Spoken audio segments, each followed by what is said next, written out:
Okay, so for some edges,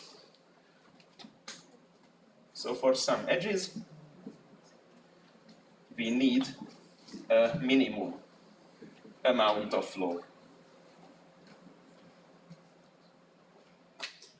which is also called demand, if I want to pronounce it a bit better. We usually call this a demand, a minimum request. We need at least this amount of flow here. Okay, so naturally, if you put a capacity here like this, then it means that the flow going through this edge is at most this value, but at least 0. And we want to translate it into a bit different thing. We want to ensure that the minimum is not 0, but instead the minimum is actually the dig r over 2 integer part. Okay, and for the even ones, you actually have to guarantee that the minimum is equal to the maximum, this value.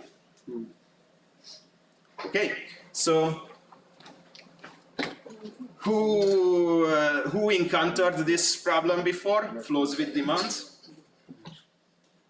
What? Okay, some people, sorry? What was the question? So who encountered this type of flow problem before? The so-called flow with demands problem. Okay, so yeah, a few people know. So to solve it, this is actually solved by translating the problem into a maximum flow problem without demands. So we somehow want to reconstruct the edges such that we don't have minimum requirements, but it is equivalent to this problem. Okay, and the construction. So how the construction works? So the construction works like this. In the original network, we had a source, we had a sink, and suppose we have an edge somewhere with a demand. Okay, so suppose that here, let's say we have like dE, and the flow must be greater or equal than this, and we have a capacity CE. Okay, and the network otherwise is like something. Okay, so the idea to solve this is to introduce a new source and a new sink to the network. And what we are gonna do is the following. We will break this edge into 2 parts. We will introduce like 2 new edges, but one of them gets immediately removed. You can think about it as, instead of this edge, we can have an edge over which we want to put dE amount of flow, no matter what. And we would have another edge for the extra. So for the other edge, we would have like CE minus dE for the potential extra. So we will keep this edge for keeping track of this extra amount of flow, which might go through this part of the network. But on the other hand, we don't keep this one around, but somehow we remove it and try to guarantee that we push dE amount of flow from the new source to the new sink, which is related to this particular edge. Okay, and it's very tricky to come up with the construction. The trick is we don't keep this guy around. Instead, from the new source, we directly allow an edge with dE capacity. So now I won't have like minimum demands anymore. This edge will have dE capacity. Okay, and we reason that from here some flow will enter. I mean, we are looking for dE amount of flow enter the network here. It will somehow make its way to T, which should happen if dE could go through here. Then if we put it right here, it should find a way to the original sink. Okay, and then from the original sink, we allow this dE amount of flow to go back to S. But remember, if we will do the same thing, not just for one edge, but for every edge, then all of this extra flow will end up at T eventually. So all of them has to be able to go to S, so this should be an infinite edge. Okay? And after that, if this dE would be served originally, then it means that in the original network, this dE would enter through the source and would find its way to U. And then through here and through T and over to T, right?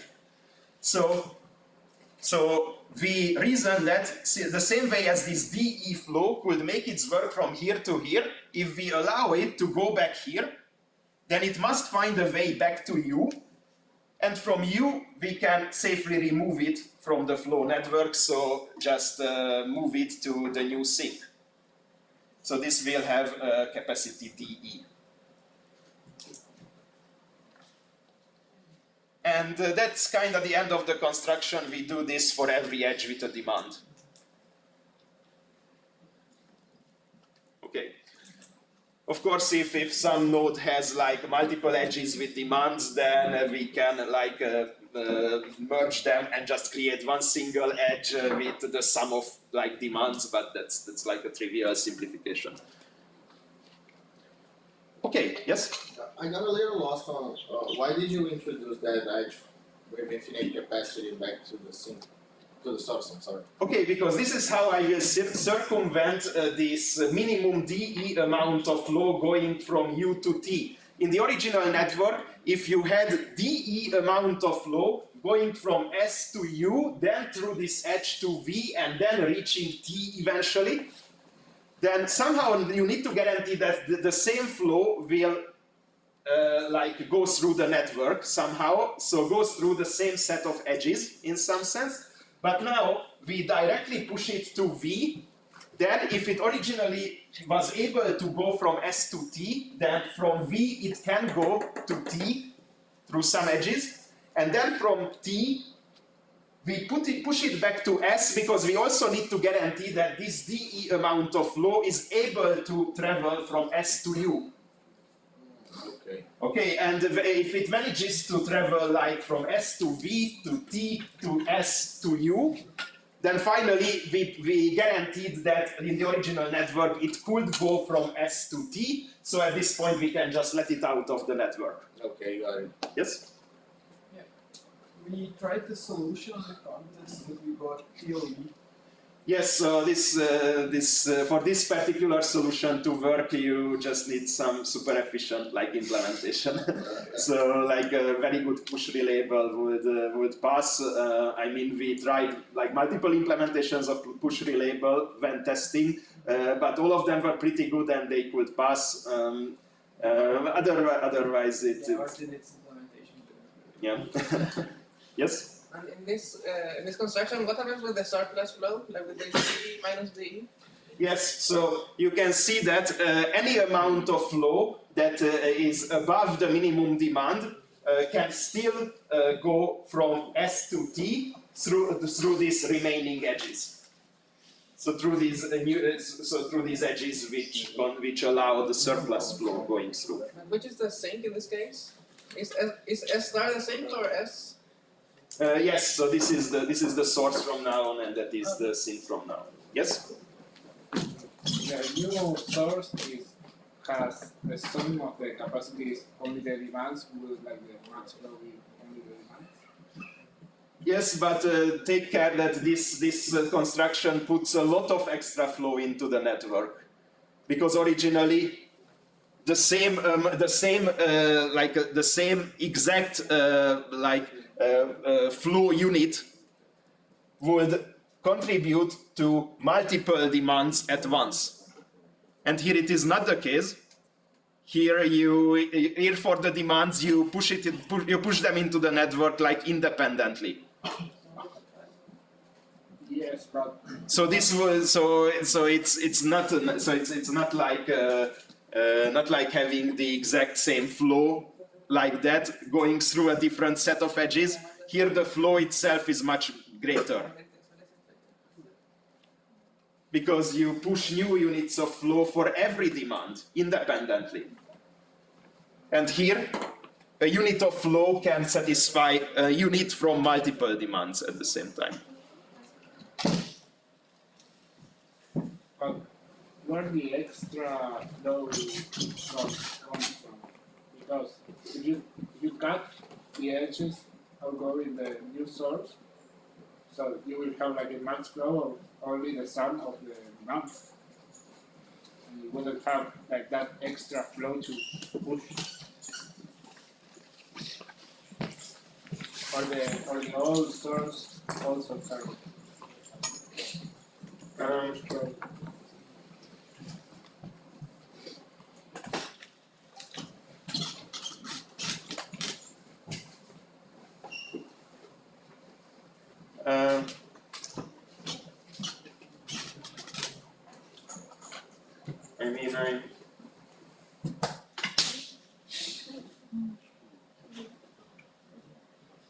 I'm not sure if I understand. Try setting D to 0. Sorry? Try setting D to 0 and now you don't have any flow. Try to set D to 0. Like you have no demand, you don't have any flow in this graph either. Ah, yeah, I see. Okay.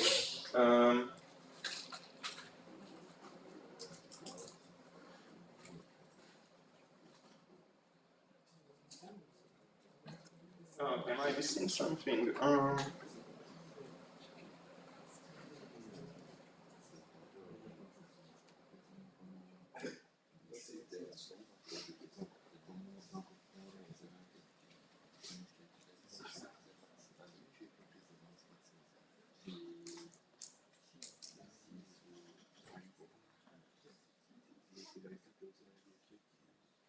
I mean, it still kind of makes sense. I'm just now actually not sure if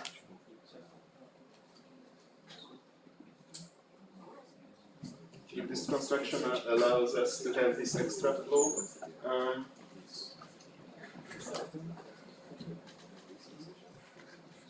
This is for like an arbitrary flow. I mean, this. Yeah. I mean, of course, this is for an arbitrary. Sure. Yeah, I might forget to. I might forget to mention that part, that it's not necessarily for a maximum flow in the original network.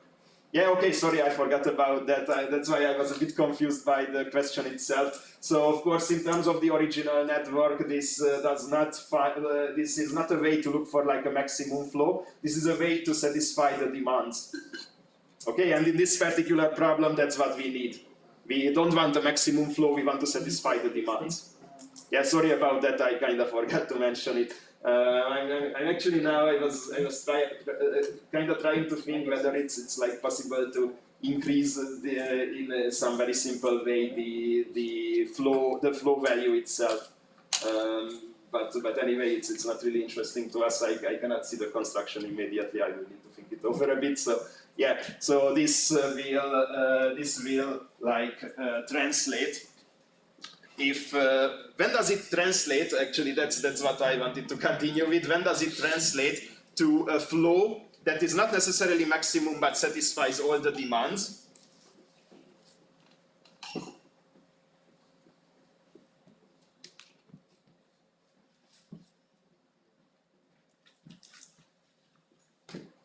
It translates to a flow satisfying all the demands if and only if the new source and sink are saturated.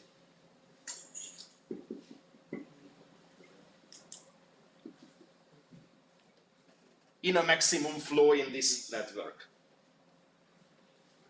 In case of maximum flow in this network.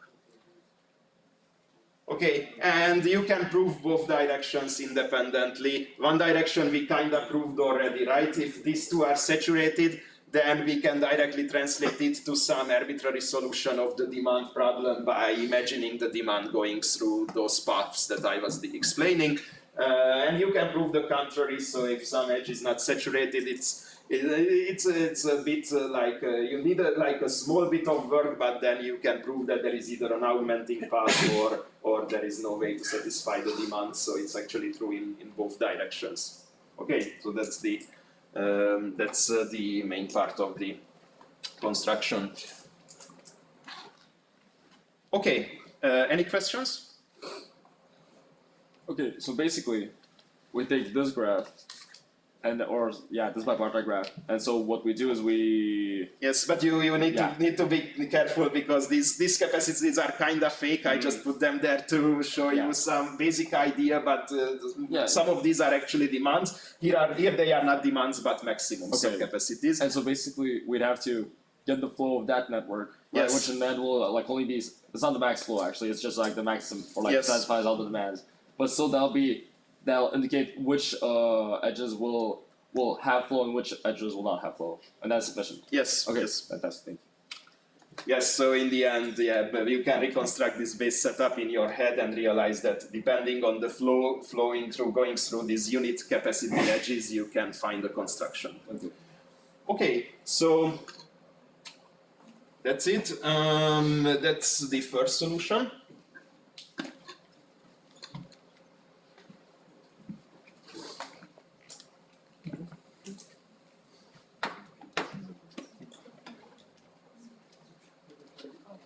I kind of wanted to like include it for its like instructive value, but yeah, some people were actually doing this solution. There's another this first solution, but actually we have a second solution here, where you don't really have to worry about like having like 100,000 points selected or stuff like that.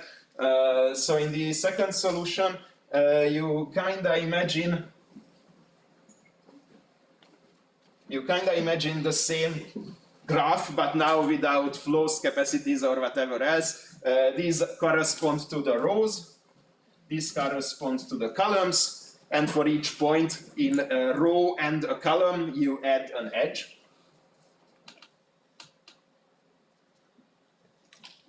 Something like this. Okay, so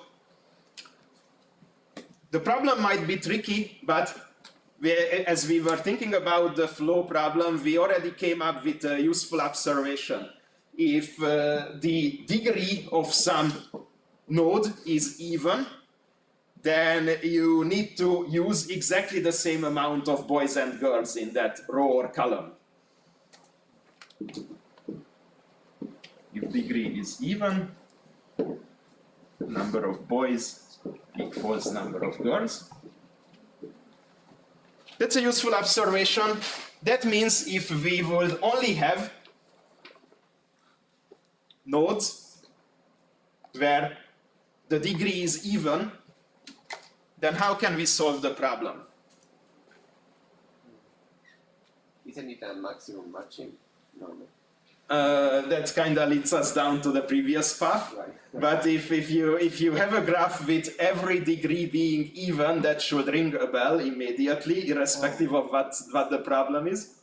Euler-Thor. Sorry? Euler-Thor. Yes, Eulerian circuit in this case. I mean, now every degree is even, so that means there exists an Eulerian circuit in this bipartite graph. All degrees are even, there exists Eulerian circuit. What can we do with an Eulerian circuit? I mean, it's kind of like a brute force way to think about the problem, where if you encounter a case when every degree is even, you immediately think about whether the Eulerian circuit has some use. You spend like 1 or 2 minutes, figure out whether it is useful or not, and if not, you might try to move on to some other ideas. So it's kind of an automatic like trigger, and you immediately see that if we consider like an Eulerian circuit, which visits every edge once, so that means we will take every point into consideration. Then can you find a valid assignment using the Eulerian circuit? Like 1 yes, 1 no, 1 yes. Exactly, you put a boy here, continue with the circuit, put a girl, put a boy, put a girl. It always works because during the circuit, for every edge you come in, you put a boy, for every edge you go out, you put a girl, because the graph is bipartite, it can never go wrong. So color or assign alternatingly. Okay, so now we just have to generalize. What about the case if we allow odd degrees? We take them out.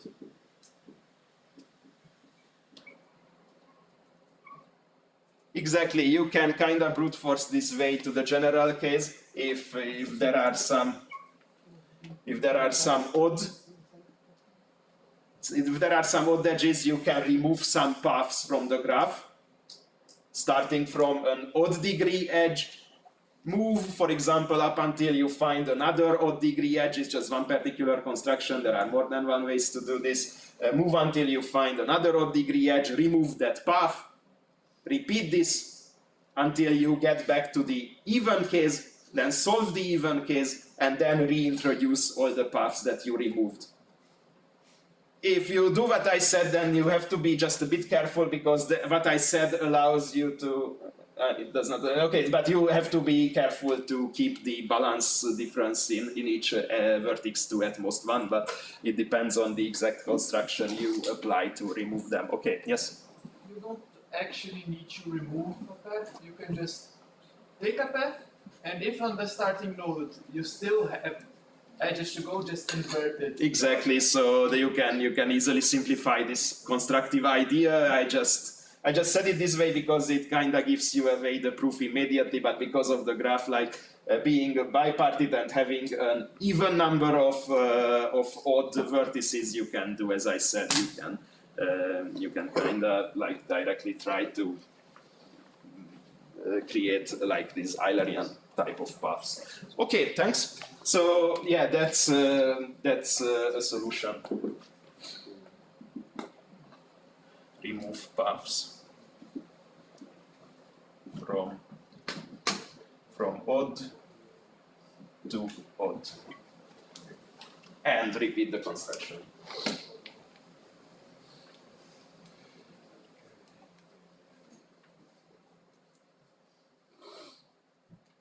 Okay, any questions? Great, let's move on. Okay, so we have expansion plan. I think it was F or something like that, but sorry if somebody notices that I mislabeled them, please tell. No, this is fine. Okay, so in expansion plan we are given some graph with existing edges added already. I'm just copying the example. Something like this. Then we can add any number of new edges between any pairs of vertices, but we just need to ensure that the graph stays simple. And after adding some edges, we want to determine the value of a given construction, which is 2 to the power of the number of connected components. So in this particular case, the value would be 2 to the power of 3, that is 8. So C components. The value equals to 2 to the power of C, right?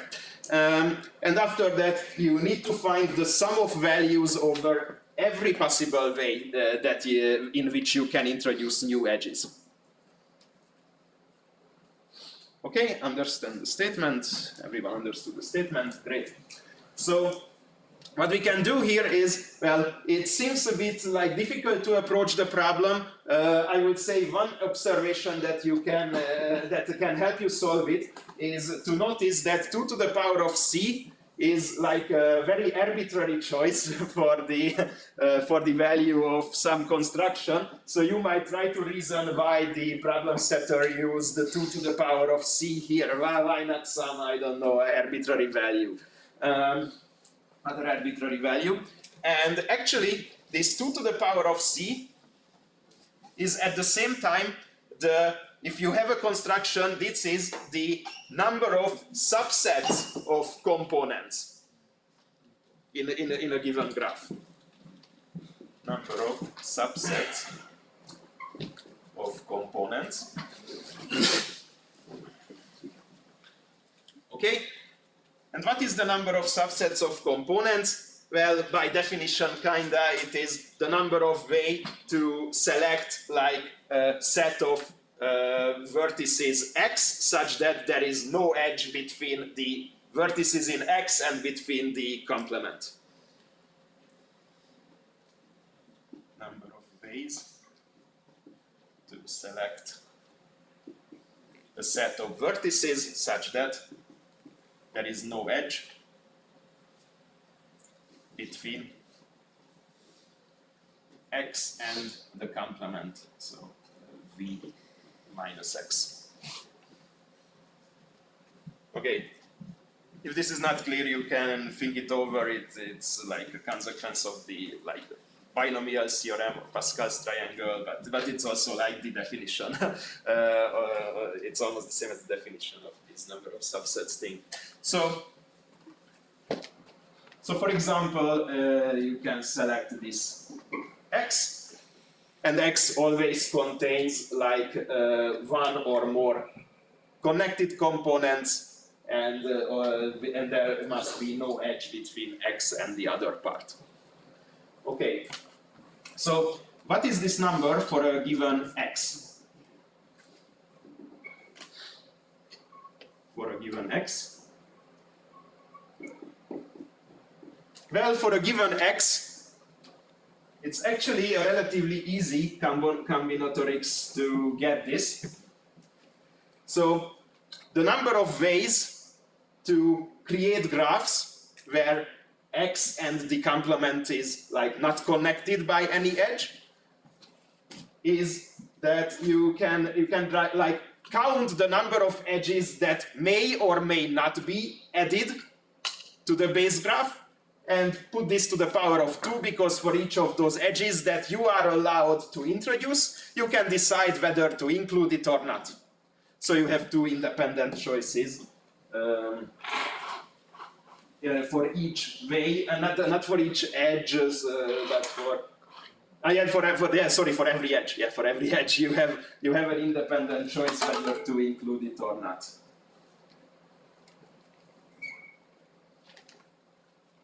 Okay, so it's 2 to the power of red edges.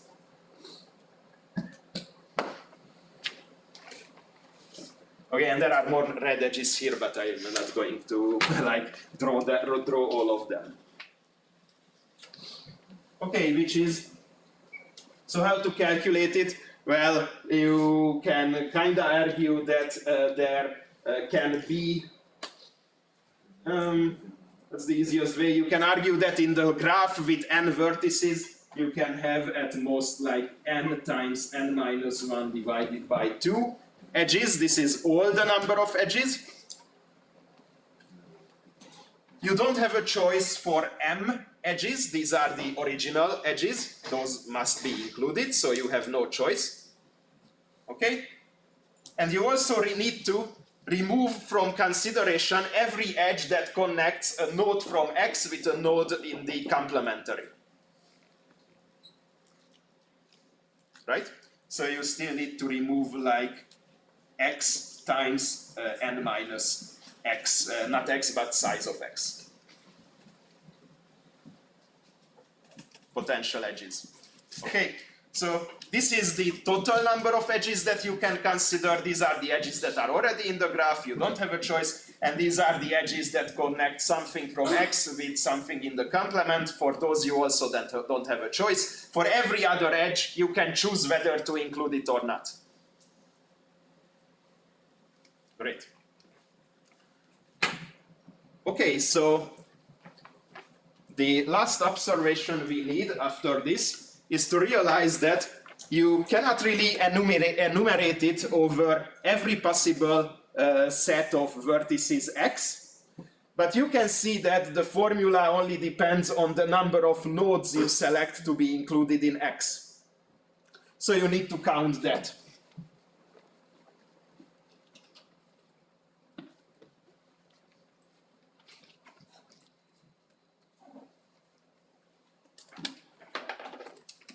That only depends on the size of X. Only depends on the size of X. So count for a given size the possible values of the number of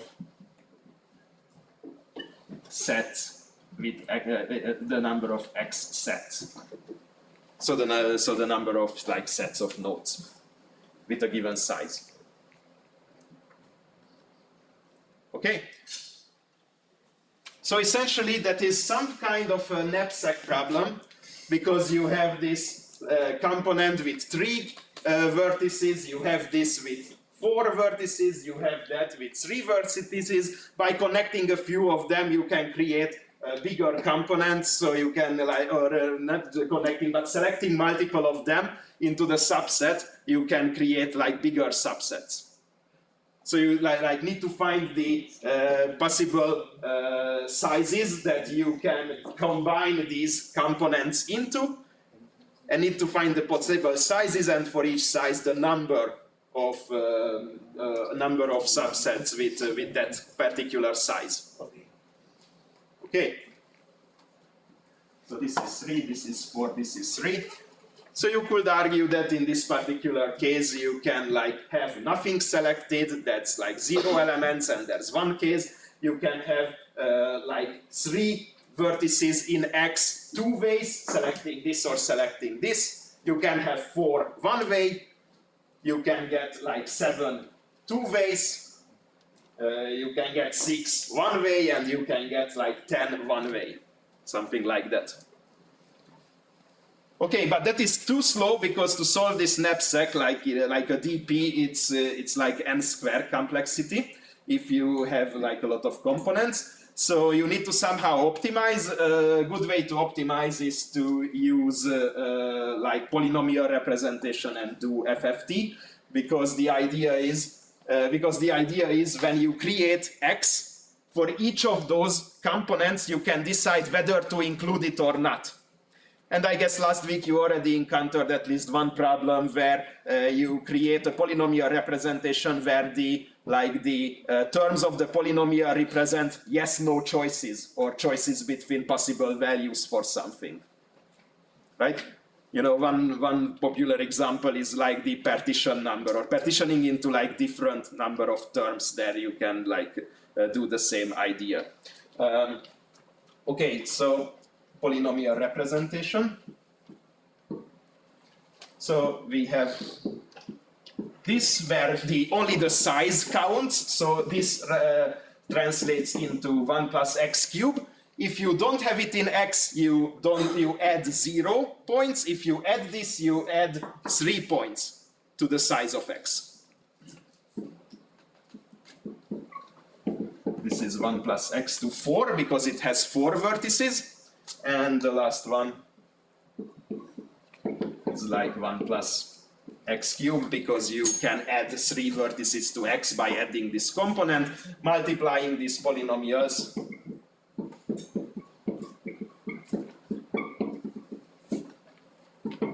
gives you the number of subsets for each particular size. Okay, 1 with 0 vertices in it, 2 with 3 vertices in it, 1 with 4 vertices in it, then 1 with 6 vertices in it, then 2 with 7 vertices, and 1 with all 10 vertices. Oh, sorry.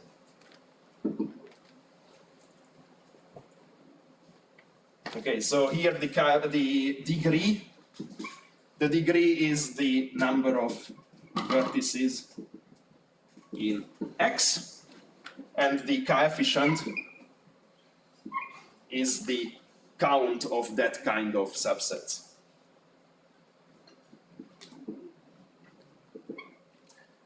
Okay, so the final solution is create these polynomials, multiply them, iterate through the degrees rent coefficient, so iterate through the terms. For each term, the power, the degree represents the size of x. Use that to calculate that formula. And this is the count, so multiply by the coefficient. You sum them and you have the answer. Sorry, you sum what? Sorry? You sum what?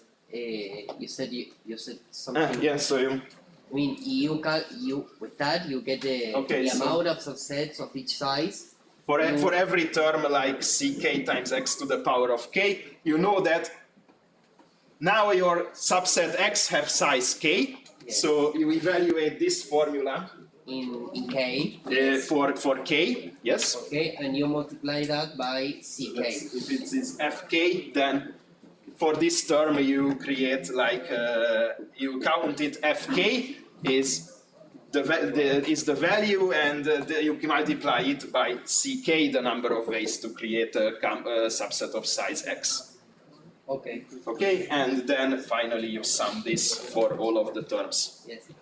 And the idea is to multiply each pair of polynomials. The idea is that if you multiply these, then if you do like a brute force multiplication, then it means that you select one term from here, multiply with one term from here, multiply from one term from here, which directly corresponds to one particular selection for the subset x. For each component, you select either to not include it, that improves the degree by 0, so you not include it, or include it, then the number of terms in x increases by 3, and you can choose this independently for each. Yes, of course, but my question was, how do you do this implementation?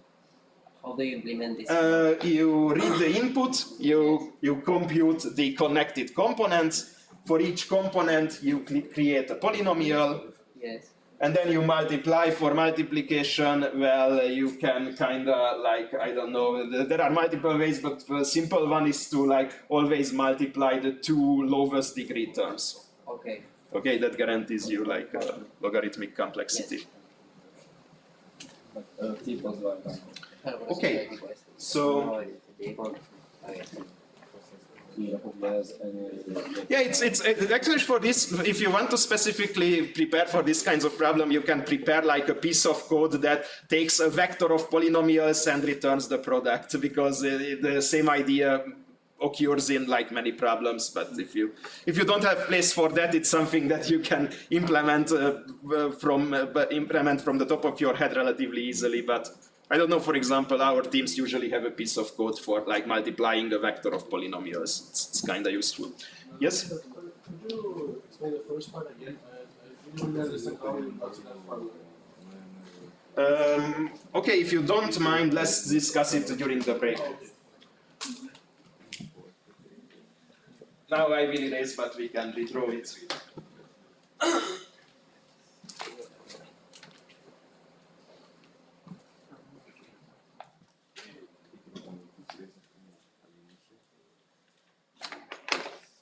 Okay, next problem I think it was Kingdom Roads.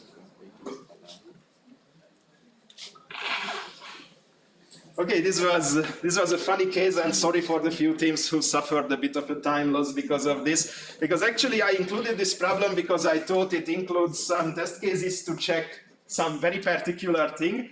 Then I saw the first submission.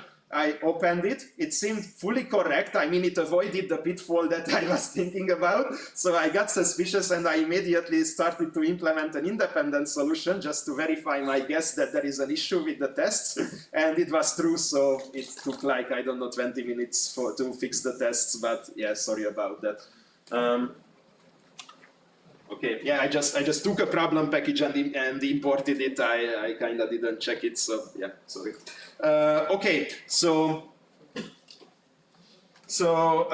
Kingdom Roads, you have like a weighted graph, and you want to find the minimum spanning tree such that you use exactly k number of edges from a selected node.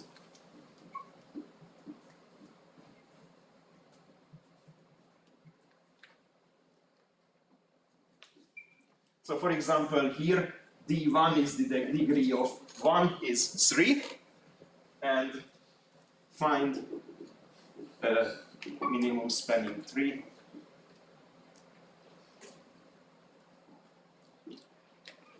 with exactly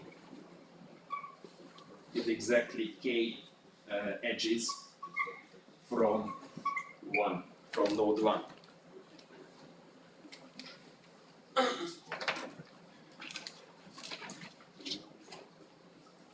Okay, so what was the solution? But I think some team actually found a different solution, which I wanted to briefly explore. But what is like the basic solution? Yes, parametric search. Was it in last week? There was a problem, probably. Okay, yeah. Who knew it from before the camp? Is parametric search the same as Alien Street? Yes. So who knew it from before the camp? Okay, not everyone. Great. So yeah, you can. So the idea of parametric search. Sorry about that. So.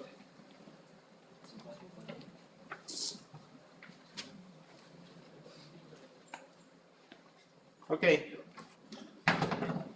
So you have some value for like a problem. For example, here for the sub-problem is the value of a minimum the total weight of a minimum spanning tree. You have some value, and you want to like consider this value for different values of k with some k parameter. So for example, here you can consider the values of the MST for k equals like 0, 1, 2, 3, and so on edges starting from 1. Okay, and the main idea of parametric search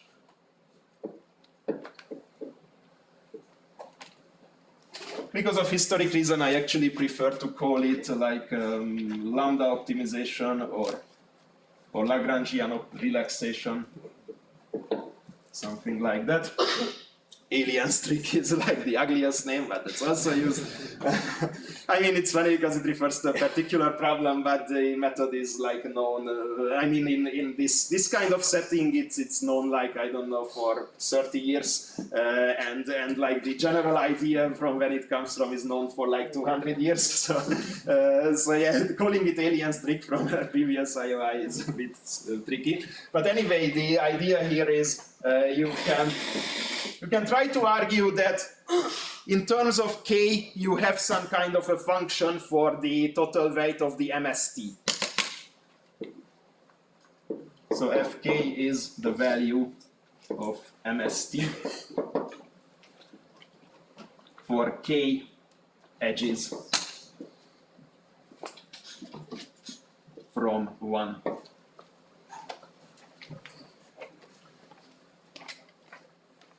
Okay, so the trick works in general if you plot it for some values of k. Note that for like k equals 0 or 1 or a few first values of k, there might not be an MST, which solves the problem.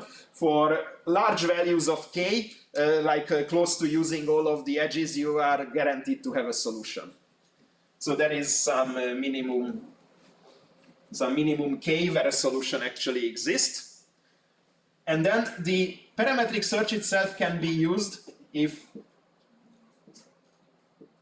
this here is d1, the degree of the node 1. So the trick itself can be used in general if this kind of function that you get for the values of the fitness function for different values of k is convex. So usable and only no. It's usable if Fk is convex. There are some extensions, so let's just put it this way.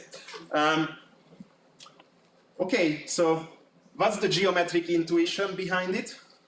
Does anyone know? Drawing a line and finding the bottom point. exactly. The idea is to consider a line, a linear function, with slope lambda.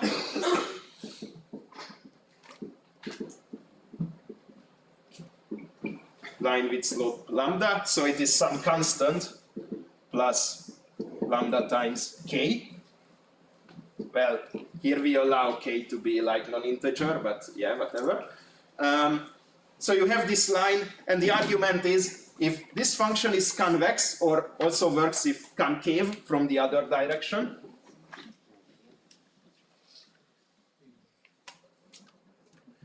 then moving this line in parallel to itself, you will find a position where it fits on at least one of the vertices. So consider this parallel line. Okay, if the function is convex, it is guaranteed to happen. Translating this line, it will finally touch at least one of the vertices without cutting into the interior of this domain, right? And then if you consider that this was f, and you consider that from f you take lambda times k, well, if you take the whole line, then this value becomes 0, and the other values become positive or non-negative, because the line is below this region, right? So if you take the whole line, this becomes 0, the others are non-negative, so this is the minimum of the minimum. Yeah. If you forget about the constant, which is only to just argue about translating the line, if you forget about the constant, still the minimum point of this will be in at least one of the vertices. So the minimum of f will give you at least one of the vertices. Gives a vertex. And the idea is, you can see that getting the vertices is monotonic in the value of lambda. For greater lambdas you get later values, for smaller lambdas you get earlier values. And if you have monotonicity like this, you can use binary search to find lambda for which you get an exact value of k and not just an arbitrary value of k. So find the desirable k with binary search.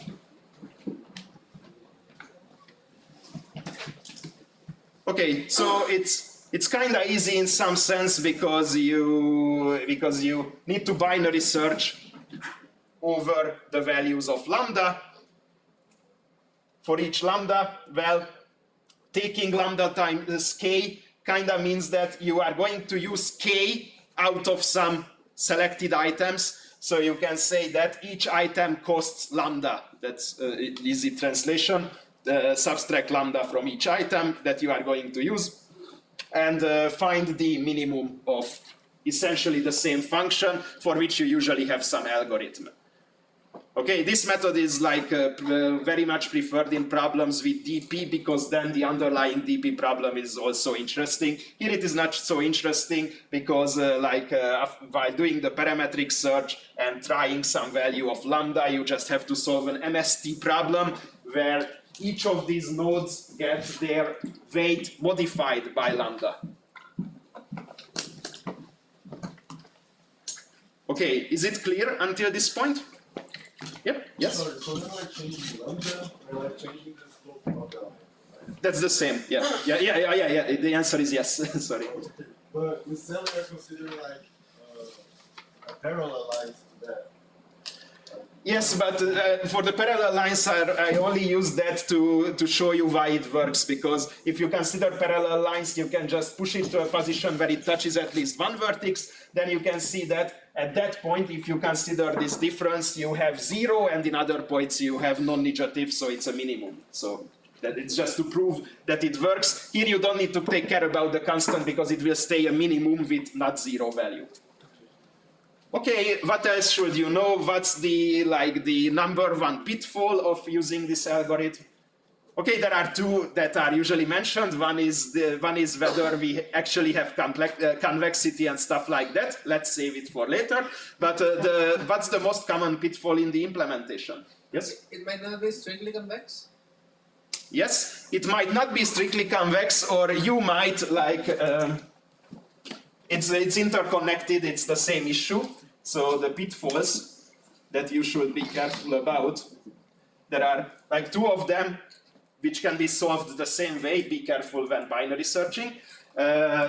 So one thing is, if this is a straight line segment, and this is an integer value of possible value of k, then this is convex.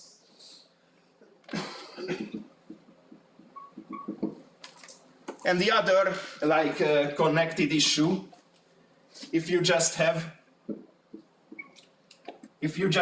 this segment, and we can consider strict convexity, it doesn't matter, then you might find this line. And then you need to choose which is k. Okay, so just be careful how you implement that binary search part, because this is very easy to mess up. Okay, so these are the two issues. You find a line which aligns with an edge of that convex region, or you actually have a function which is like a straight line over multiple points.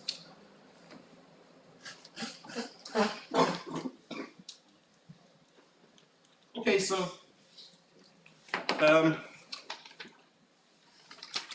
during the contest, some of you solved this problem. I was very happy about it. Did you prove convexity? Who proved convexity during the contest?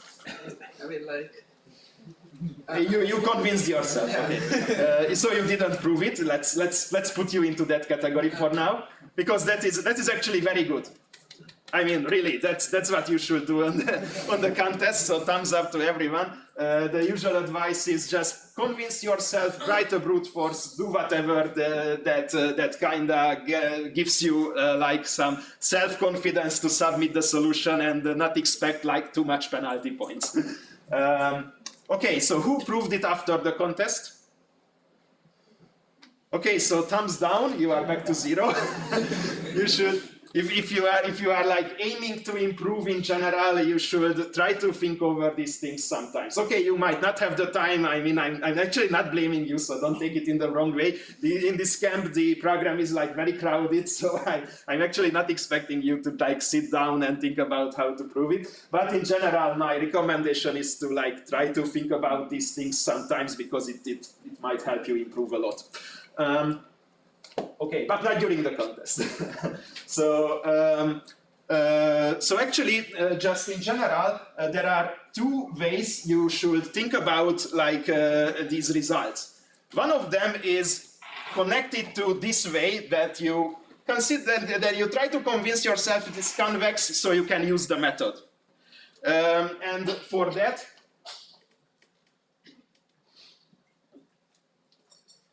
so we have two ideas. One idea is try to prove or convince yourself, that is actually also a good idea to convince yourself that the following is true for convexity. Consider this difference, which is actually the slope over a line segment. For convexity, the slope over a line segment should be lesser or equal than the slope during the next segment.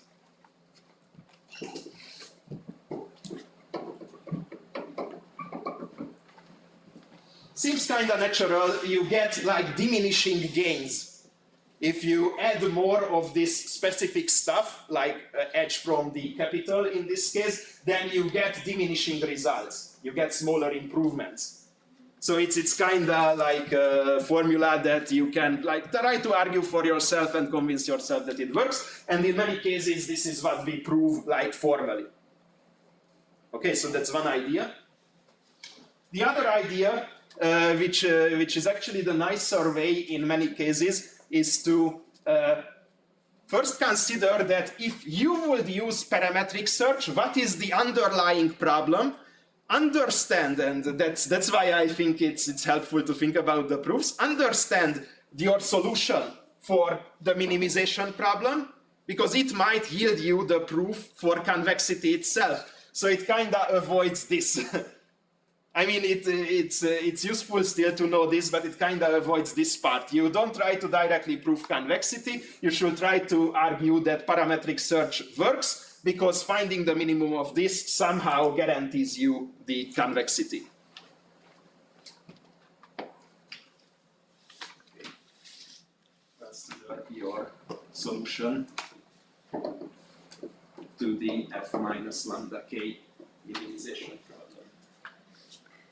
And try to observe something. It's usually not easy, so don't think it's like always something very simple. It's like two popular ways how you can prove it. Okay, so in this particular case, we can try to use the second kind of argument, because you know that after you choose some value of k, what happens is you are going to construct MST with, after modifying the weights of the edges coming from the capital. Okay, so you can try to argue what happens, and constructing the MST, you can, for example, consider this disjoint set union solution, also called the Kruskals or Kruskals, I don't know the pronunciation, algorithm, where you add edges in order of increasing weights, and if it connects like disjoint components, you unite them, otherwise you skip it. So what you are going to do is you have edges that are not adjacent to the capital. They will be added, or you try to add them in this order, for example. Is not adjacent to one. You try to add them this way during Kruskal. And what is changing in terms of lambda? Well, you also have edges adjacent to the capital.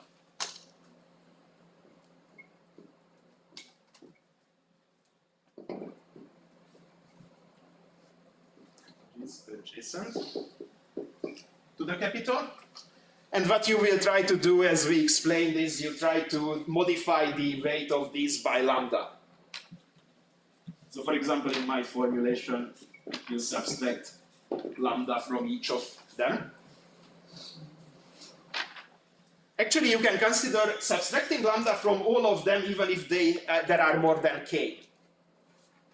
And say that, okay, so if I because that's actually what you do, and say that, okay, so I do the Kruskal algorithm, and it might add some of these, and I'm good if it adds like exactly k. But for a given run of the algorithm, you are not fixing k, you are taking lambda from each of them, you consider them in this order, and after constructing the MST, you just kind of return like how many of these edges were used for the given lambda value. Right? Now what happens if you modify the value of lambda? If you kind of like try to think about having these edges here corresponding also to their weight, like being a bit more distant or closer to each other with respect to their weight, then if you increase lambda, then these points over the line will move in this direction all together at once. And if you decrease lambda, these will move that direction. And these are at fixed positions. So consider the real line, put these at their weight values, and then get this set of points and just, you know, like a sliding window, push it to the left or right. That is what's happening when you are changing the value of lambda during parametric search, but now we change it like continuously instead of like taking random points. So this is like if you decrease lambda, and this is when you increase lambda.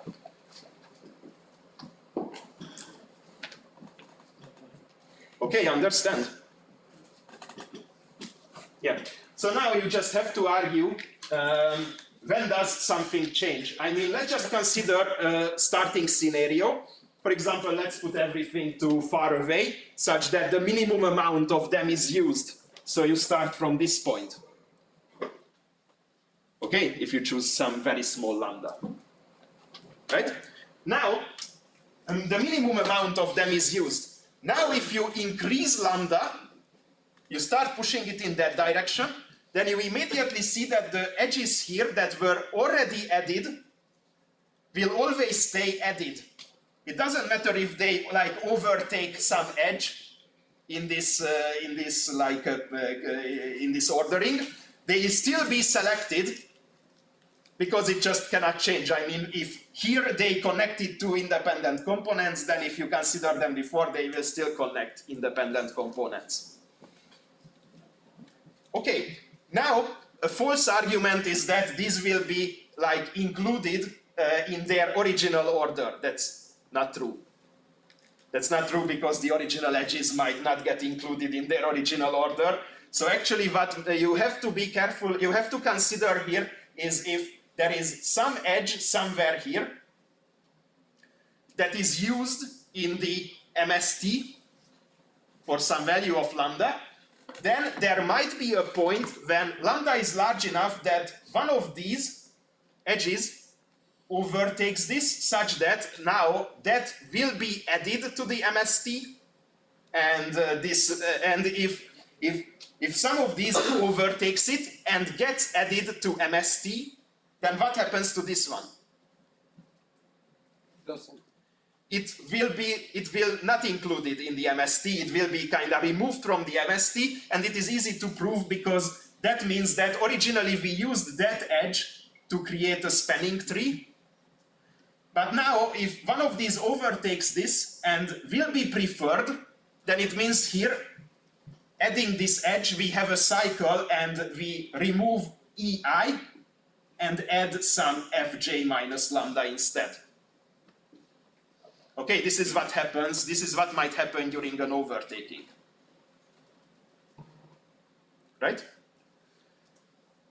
So now you just kinda need to understand that if this is how it works, then you can just consider when will these new edges be included and consider them in the order in which these overtakings will happen.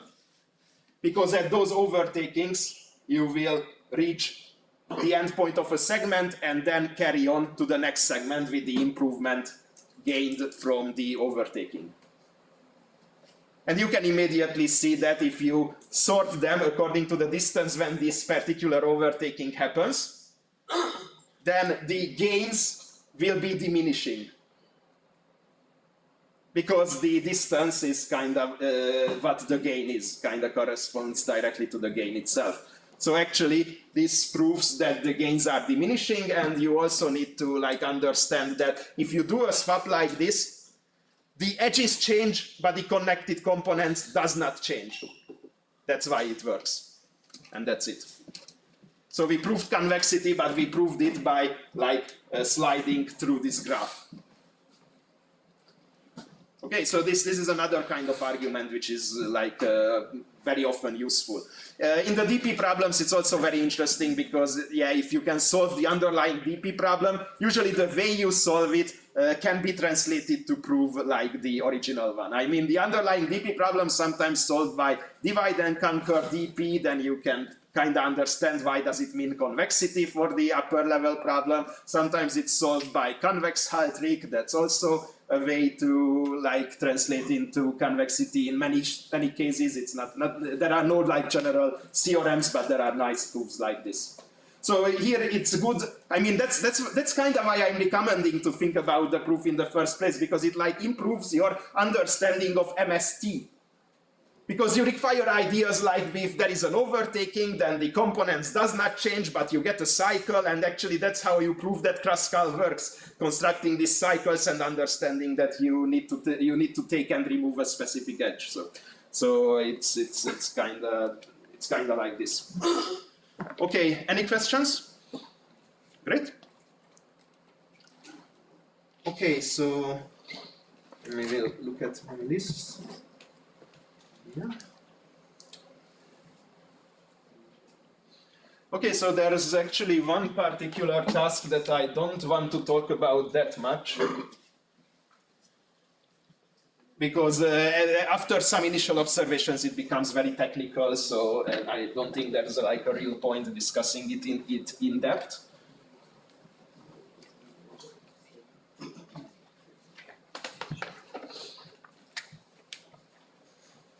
So maybe we can just do it in like a few minutes. So this is the task paragliding. Okay, so in this task, you have like a paragliding setup where you start from a high building, you can glide to left or right to some building which is at like a lower height, and you have interval queries, and for an interval query you have to determine like the maximum length of a gliding trip you can take. And that's it. Okay, so the heights are like distinct integers. Once again, I'm just trying to copy the example.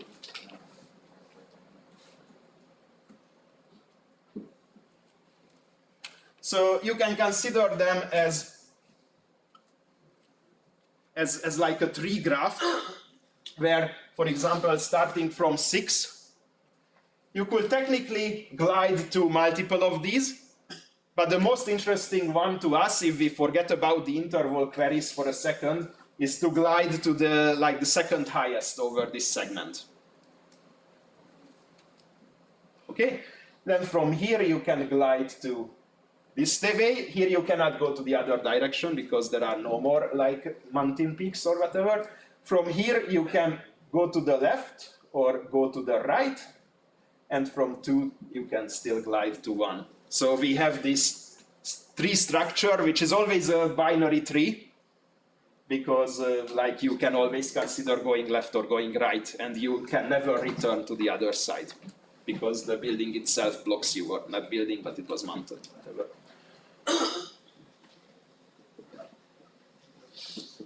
Okay, so you get this binary tree structure, and if you are not given interval queries, then the problem is like pretty simple. You have to find the maximum path, the longest path, the depth of the like deepest node, because then you can just traverse there. Okay, so what happens when we are like given a query?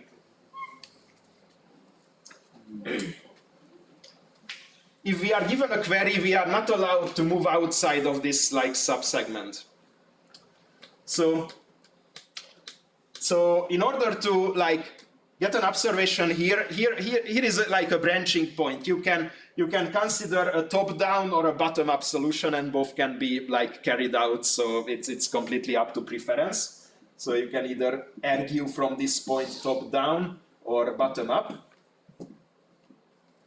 The solutions are pretty similar, but also like essentially a bit different.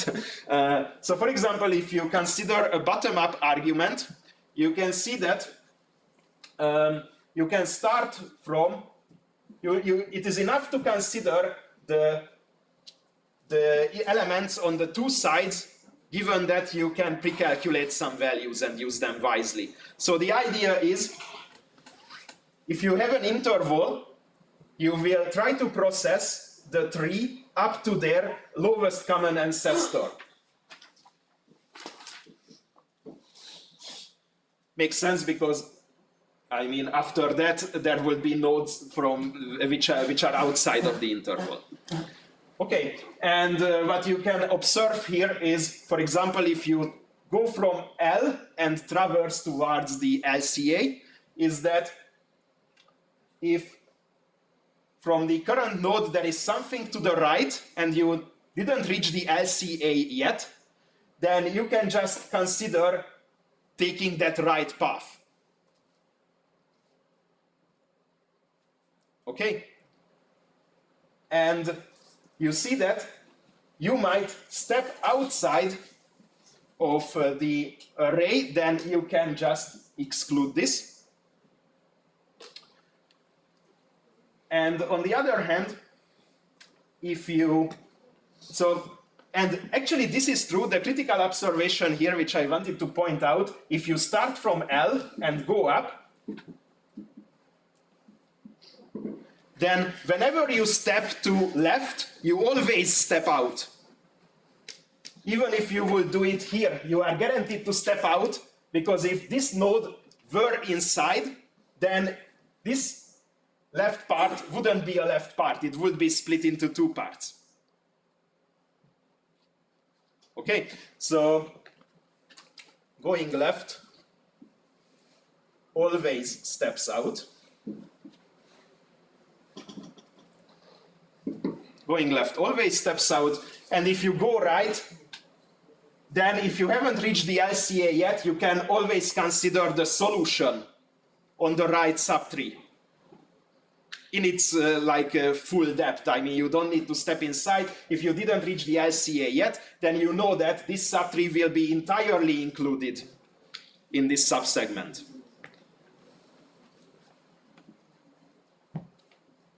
If go right, then consider then the solution so far, the solution for that subtree. The solution for the subtree is actually the solution that you accumulated up to this point, to the left.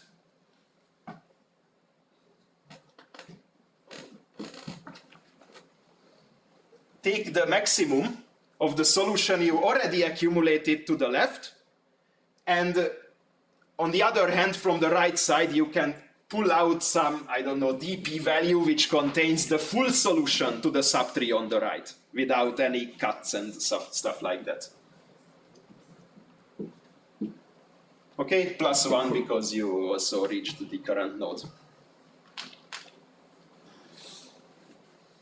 Okay, and you can essentially do this by pre-calculating some values and some prefix sums. So from this it's very technical, but I will leave you to it. If you want to solve it, you can do it through like this way, this relation, or you can come up with a similar argument if you like consider a top-down approach. In the top-down approach, you know that you are going to start from the highest node in LR, and from there you somehow need to quickly recursively process the two subtrees.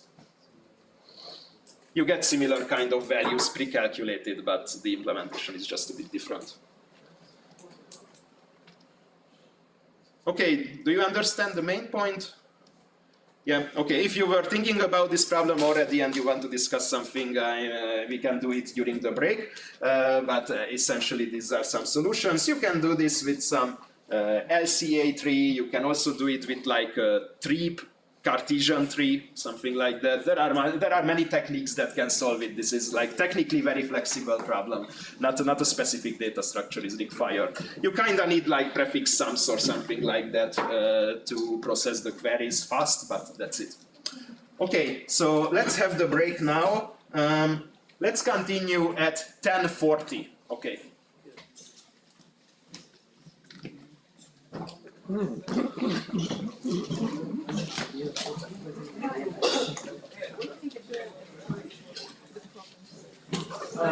Most of them doesn't really have an editorial. I mean, for the one or one side, let's group because mostly skip not so interesting. Pero ese problema, fíjate que muchas veces pensamos, porque hay muchos grupos que son parecidos. But yeah, some of them just doesn't work. Es una, pero tipo son menos necios, porque uno tiene que inventarse. I have a question regarding that question. Find why this to the power of the number of components. Yeah, yes. Like once you take the polynomials and you multiply them, the coefficient of each power is like, in how many ways can you take the original components and mix them so you have that amount, the power amount of values, right? But like that coefficient says how many ways can we select I mean, how many original components can we select? But not necessarily in how many ways can we select them, right? Yes, that's why we needed the FFT part. No, I'm kind of lost. I'm sorry. Like once you multiply them, you get the coefficient is like in how many ways can you select? In how The many? coefficient after the FFT, right? Yeah. The coefficient. So there the coefficient means like how many sets of vertices x there are for a given size, because the different powers of x separates the terms with respect to the size of the component. So how many subsets of x vertices you have exactly of size k. Yeah. Yes, and for those sets of vertices, you need to count the total contribution to that value which the problem asks for. And in the beginning, we argued that the contribution for like a given set of components is 2 to the power of c, which is the number of ways to select a subset of components from a subset of components from that graph. And for that we managed to calculate the total contribution, because that is actually the same as the number of ways to select like a subset of x vertices such that it's not connected in any way to the complement. Okay. Can I draw? Yeah, sure. Just one thing that I was questioning.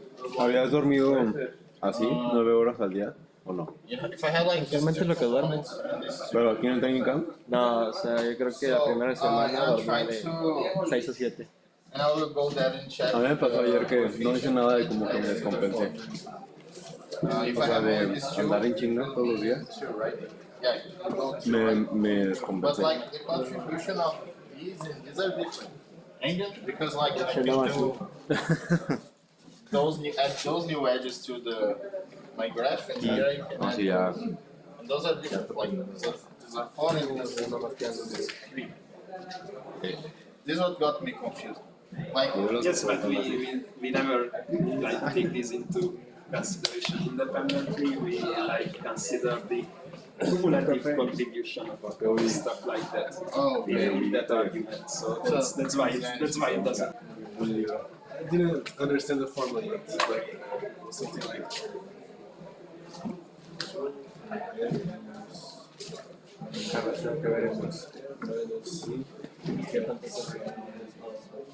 Yes. So like it's like every edge that is by the power of x, and this is like the rest of the. Yeah, this is not necessarily a single component. It might be a union of multiple components. Because X is a subset of components. So it might have like, component-wise it might have multiple components. This counts how many edges come from. No, this counts how many graphs exist such that this division is true. So this actually counts like the number of choices you have in terms of like selecting extra edges. Because this is the total number of edges. So 2 to the power of this is like the number of graphs in total. But in these choices, instead of considering all pairs of nodes for candidate edges, you need to remove every edge that was defined by the problem itself. For those who don't have a choice, they will always exist, right? And here you cannot consider any edge that goes from this subset to this subset. And since among the original m edges there is no edge connecting these two, because we might have to be able to consider the case in the first place, so the number of those edges is the number of vertices here times the number of vertices here. So like many graphs exist such that. Yes, exactly. And that's why the value asks for, because the value itself is directly projected to the number of selecting subsets of connecting components. I still don't get how, like, because I'm gonna what I will have is like for every size of component, I'm gonna have like how many ways to make it. Yes, and that is actually the sum of the values of those graphs. So like if I had like y ways of getting like x guys together, I would do like y times this. Yes. But we are counting not these guys together, but we are counting how many ways we can get like x absolute value number of guys together. Because for any like any subset of a given size, this is always the same. So we don't need to consider the x subsets individually. We can like prove them by size.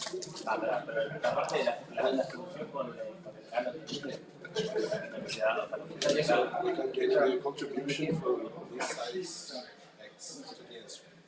Yes. Tiene la gráfica y tú sacas la resta entre los puntos de la gráfica que si encuentras un sale que sea el mejor que esa parte de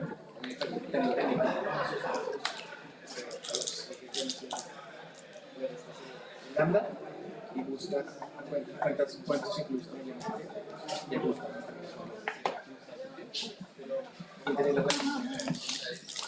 I guess in the meanwhile, if somebody has a question.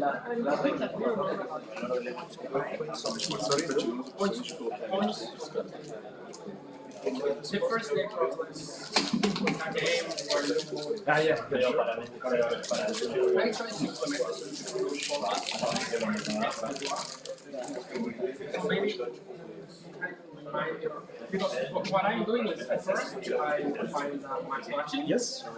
And after that, what I try to do is from every matched node, I try to run a BFS, but not a normal BFS like. But I'm just guessing that first you have to run this BFS like in parallel or simultaneously for all unmatched points on one side, because otherwise you can get to the same point multiple times. Okay, so yes, okay, it's just one potential mistake. But you do it for all ones. No, both sides. Okay, because it's independent. Yeah, it's independent, but you will. BFS actually what it does is goes like First it traverses some unmatched edges, then you have to directly traverse matched edges. Because there might be some extra unmatched edges, but you don't care about that. It finds all neighbors from the other side, and each matched neighbor goes back. Yes, and you will. Okay, but every reached node on this side, like on the other side of the BFS, is automatically losing. On every second level, yes. So from where you started, levels. For every second level, Para cada yes. configuração, I mean, tu vai tipo, fazer o somatório de aí quando ia dois, para cada configuração tu vai somar uma quantidade. Eu acho que tu soma Like tudo ao mesmo tempo, starting with 0. So this is dois jeitos de escolher, escolher dois componentes para todas as configurações. This is winning and these are also winning. Okay. And so the other ones are losing. These will be losing. And suppose there are unreached nodes.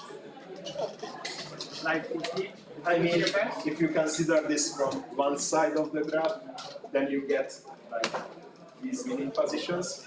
And if you do it from the other side of the graph, you get the rest of the positions. It will happen that there are nodes. And you, it was the remark that you also.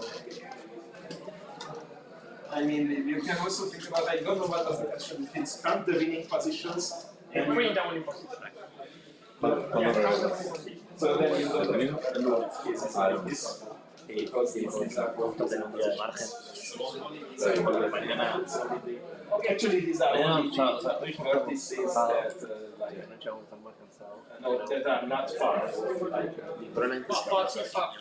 Okay, so suppose there's no that we cannot reach like there is no starting point where you're traversing the graph in this way, you get to that number. Como Automatically, they are losing. It's like something doesn't have to go to but yes, yeah, but because I had a student that starting positions that are like not matched for anything, and then these are also okay, those are also yeah, because you put it there and the game is over. For example, there are different connected components. It might be parts that you cannot reach, and they are also useful. Like, because you start the BFS not on every node, but just on the maximum. So Yo pensaba que era más barato. Or yeah, but those are the ones that are matched to something. Or it's like this kind of stuff. But these are all losing because the opponent can just always move through the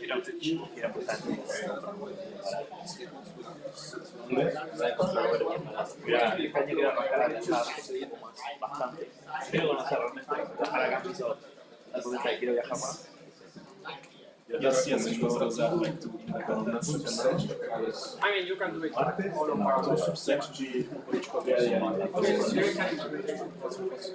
Almost likely, yes. Yeah, I think it's fine to switch.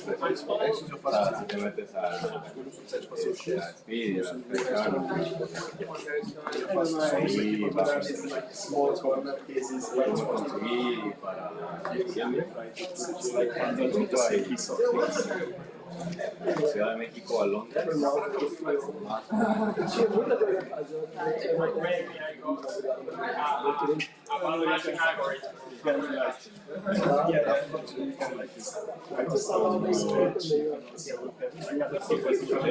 Actually, somebody brought it to my attention that now this is so I can change those to public, so you can only see them you output and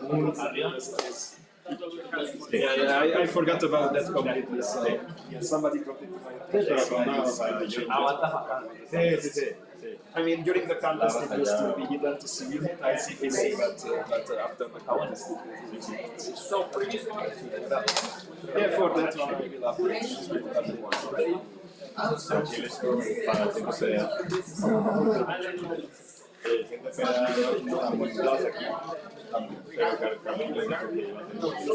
She's obsession.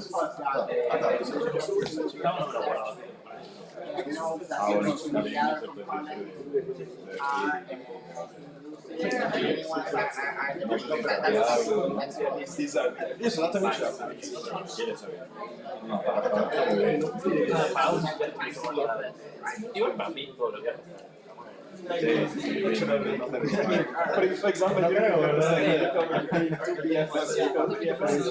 it's more difficult to mess up. I mean, it's usually it's especially useful for like interactive problems or some constructive problems that you can. There are many cases that for this interactive problem with 10,000 queries, and you start being smart, like, oh my god, I can solve it with 2,000 queries, and you start to implement it and mess it all up. Just use the simplest ideas during the contest. Regarding the implementation detail in what ways do you recommend?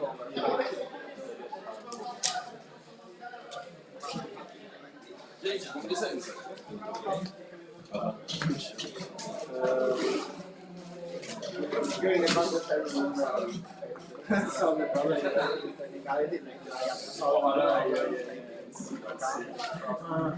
Yeah, you can always add some extra condition to your binary search that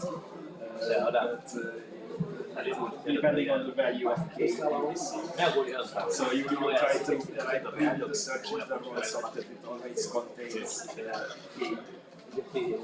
I mean, so you should just compare your result, not just.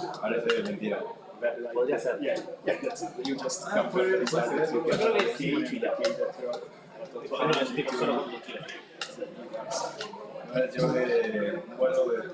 I mean, when you run the algorithm for a specific lambda, you can so you have to like some kind of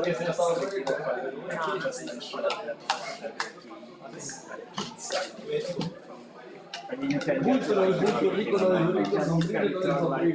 use the number of lesser than Sombrillas, sombrillas, ¿eh? Ok, pero sombrilla y paraguas son equivalentes, ¿no? Okay. I mean, you might get the same line, but still you can just on that line you can search primary search still based on the value. Sí.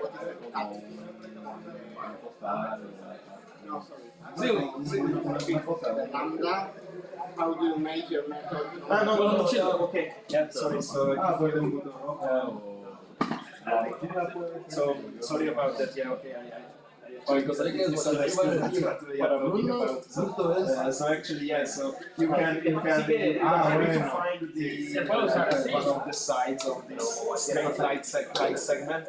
You then just have to realize that you got it for some value of k, and then you just have to understand that.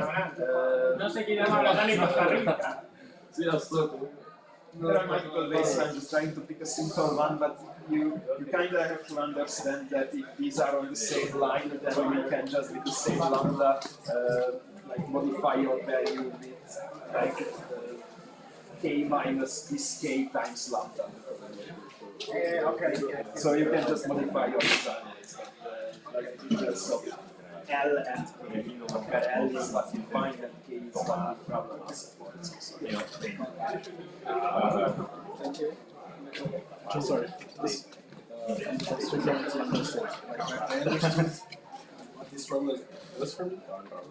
Count how many graphs I still can't connect how to like this is like the naive sum like for every subset of every component in the original graph you sum it. Yes, but you have to do it over every graph, so there's like one more summation, and that's why you cannot do the algebra here, I guess.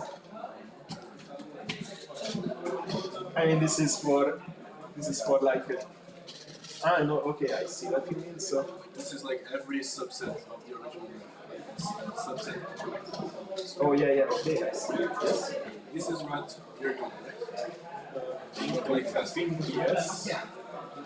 Yes, I think yes. Okay. I don't understand how does this connect to the original problem. I mean, you group a lot of terms in respect to the size of this. So you turn this into a summation where you iterate with the size of x.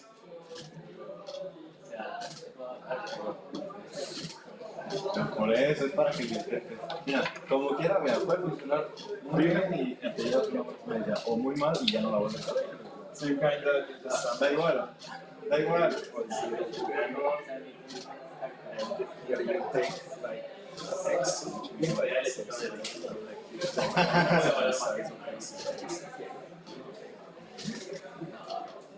So like this is like two options. Yes, and for those you get the same value.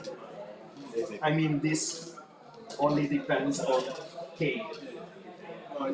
So you get the same value for each case, so you can put this outside and just sum this with 1. So you just have to count this. That's what we are doing. I understand that. I don't understand how does this relate to the original problem, like counting two. It's the very first bijection. I mean, if for a given graph, after adding some edges, if for a given graph, after you get C components by adding edges, the value is 2 to the power of C. That is the same as for arbitrary graph that you can construct according to the rules. You have to count, like not the value, but actually the number of subsets of connected components. That's why we use this. It's not easy. I mean, these bijections are usually not that easy to see. It's not like Yeah, that's why I told you in the beginning of the explanation that okay, 2 to the power of c. This is very curious because it's very ad hoc, so it might have to do something with the solution.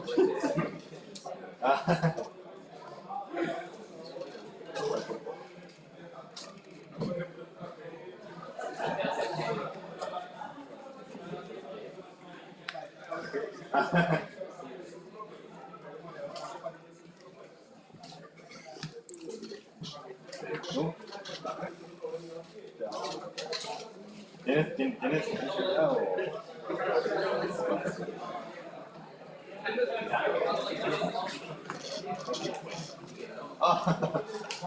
o sea, no fue bueno, o sea, se rompió el juego.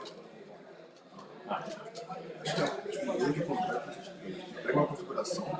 Está bien, pero eso está aqui. Só tem essa configuração tipo, já tem antes adicionada. Ao invés de tipo, ver o gráfico depois adicionar, sem as regras, depois pode adicionar, passa. Aquele que foi aqui, né? Ela sim, mas é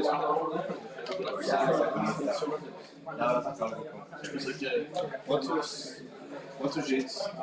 Não, então, mas aí se tu vê que é a mesma coisa, assim, tá ligado? Se tu vê que tipo, pra toda a configuração que tem. Pega tipo 2 e pega tipo por isso, tipo, já para adicionar. Se tu vê que isso aí é outro, pensar meio que ao contrário, pensar no gráfico original, sem as zeros. Pensar como tu vai adicionar. Não! Pra ver como o resultado depois de adicionar, já que você vai continuar. Que legal, tipo, parece que é uma objeção. Madre, mandaste solución, no, solamente.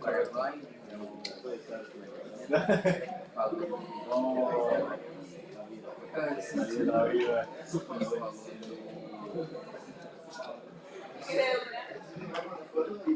Ay, como tú Ahora vas a mandar Isso meio que faz sentido. Eu tava vendo que eu perdi um pouco, eu tive que vir pra cá. A última que ele falou foi o dele. Ah, não sei, estamos falando de Não, tava vendo. Ah, tá. Eu vi até o MC. Olha, depois foi só o Paraguai.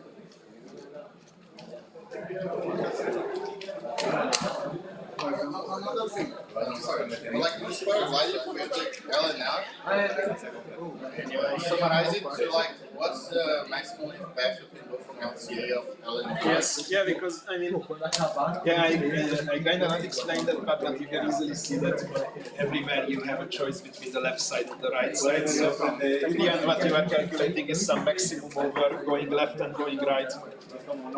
So that's why we have to consider like both choices recursively. I mean, not in the implementation, not recursively, but for the coming up with an idea, you kind of just have to consider this. What is the solution from you? If you have to consider the case when you go to the left from you and go to the right of you.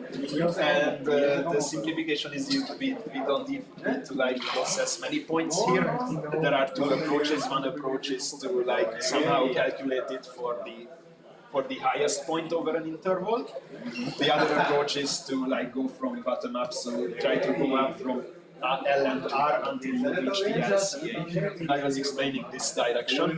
So if you try to go from L and R towards the LCA, then if you consider the left end, then at any point you always need to consider the right hand side as the whole subtree. Because if you didn't reach the LCA yet, but you are at a point here, then the right subtree is always included inside the interval as a whole. Because the LCA cuts this segment into 2 parts, so if it's somewhere you can go right, it means that it has a whole subtree in the interval. So when you go from the left edge towards the LCA, then at every node you have to consider the right subtree as the whole. And otherwise, for the left subtree, you never need to consider it, but you have to be careful that whenever you step to the left, you came from the right, so the right solution is you yourself. And you always step out, because if you ever step to the left, then you know that you have to end up to the left of the node that's outside. So if you step to the left, you just don't do anything. If you step to the right, then you have this candidate solution that you are calculating so far, and you have the full solution to the full subtree on the right. Those are your two candidates. When we were growing it like a tree like this, we noticed that like if we were in a situation like this, we could not go from here to here, but we could connect those two. Yes, but you don't have time to do that because you have a lot of queries. So instead you like kind of need to pre-calculate some of these values for like each point, considering that if that point will be either L or R, you have to like quickly calculate this somehow up to some point up until the LCA. So that's why you cannot like pre-calculate it as a whole, but you have to like pre-calculate some kind of a prefix sums of it over the tree. I mean, if you fix that this will be L, then you immediately fix like which nodes will be excluded in that particular case and which nodes and subtrees will be like considered. So for L, you could like find the solution over the whole path leading up, but you have to make it fast, so you have to pre-calculate some things, so you can calculate it not until the root of the whole tree, but up until some LCA. Okay. Thank you. That's some kind of a prefix something that you have to implement, for example, included in a binary lifting, stuff like that. It's a kind of standard thing, but there are like much more simple problems than this to practice it, of course. Okay. Thank you.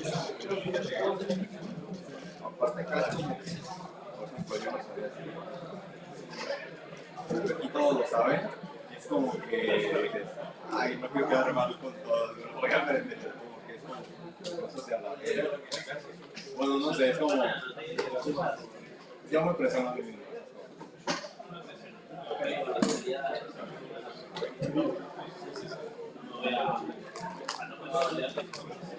Ah, no, sí, sí.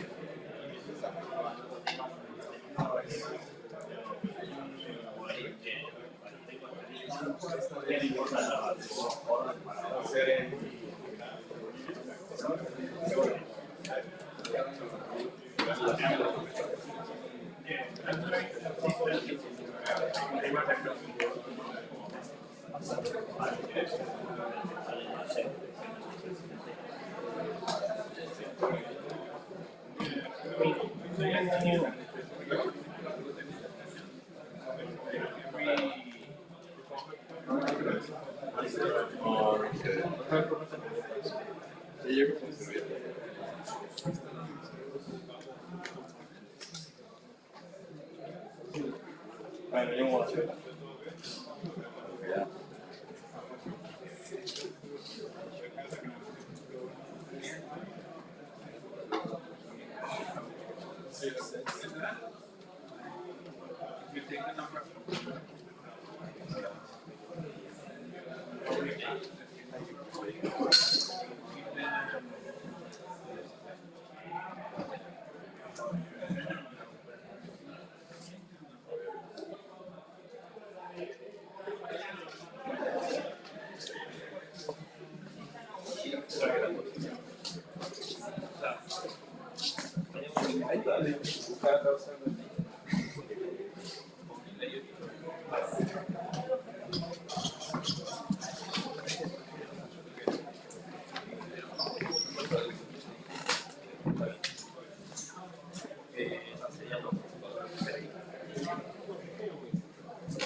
Pode ser, inclusive, difamado.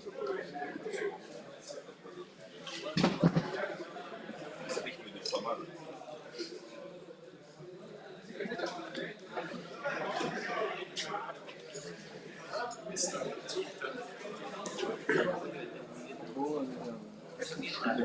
Pô, pior que eu te entendo.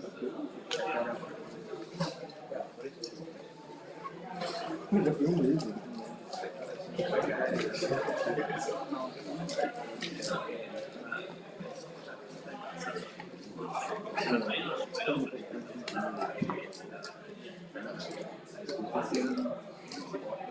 Tinha uma conta do passado.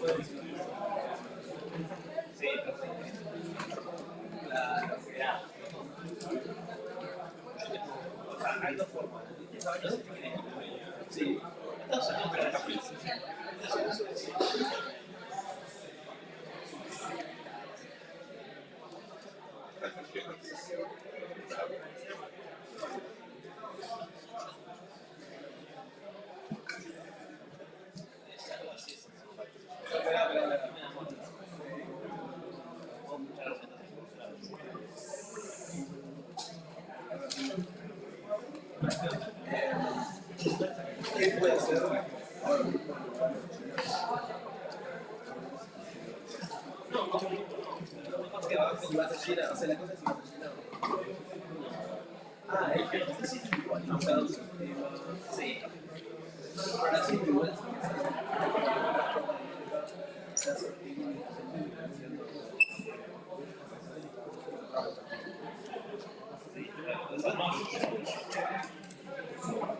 Eso me llega a mí. Todo esto pasa.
Okay, we are back, so let's continue.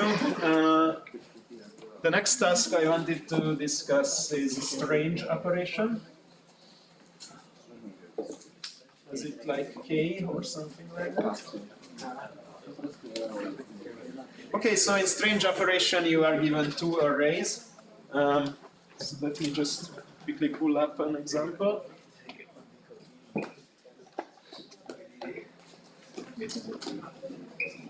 Let's say this one is array A, and you are given some array B, which is also like a sequence of integers.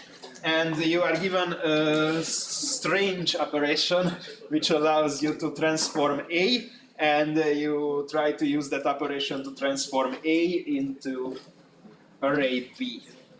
Okay, what was this strange operation? Select an element in A, AI, and replace it by negative AI minus 1, AI plus 1. This, and you are only, of course, allowed to do this for the non-boundary elements, so for the interior elements.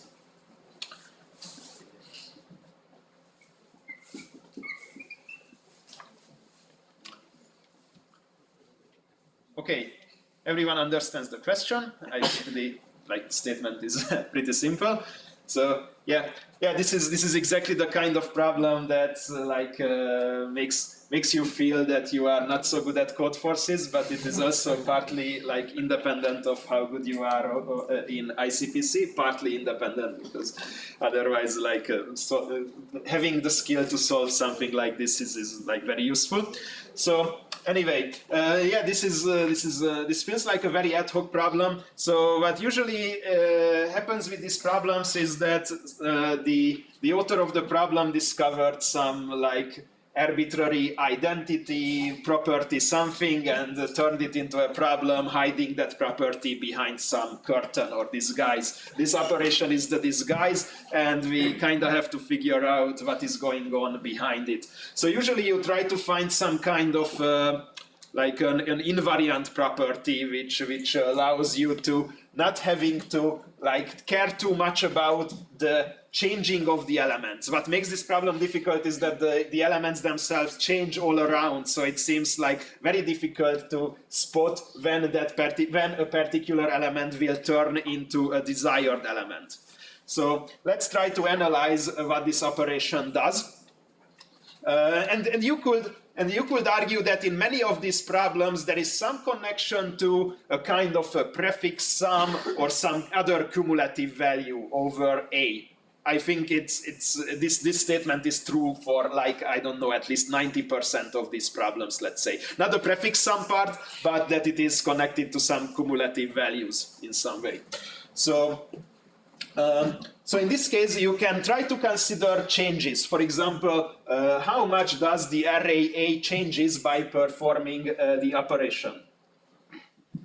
Oh, I'm sorry, I have a question about the statement. Sorry? I have a question about the statement. Yeah. Can the values be negative? Yeah, they can be negative. Yeah, sure. Yeah, in the example I didn't have one, but they are allowed to turn negative and also initially be negative. How much does array A change? Well, if you just consider the raw numeric values, then you can see that AI is turned into this negative value, so the change is the absolute change or something like that. Is you decrease by AI and then you further decrease by this. So the change is, in the absolute change is something like AI minus 1 plus 2 times AI plus AI plus 1,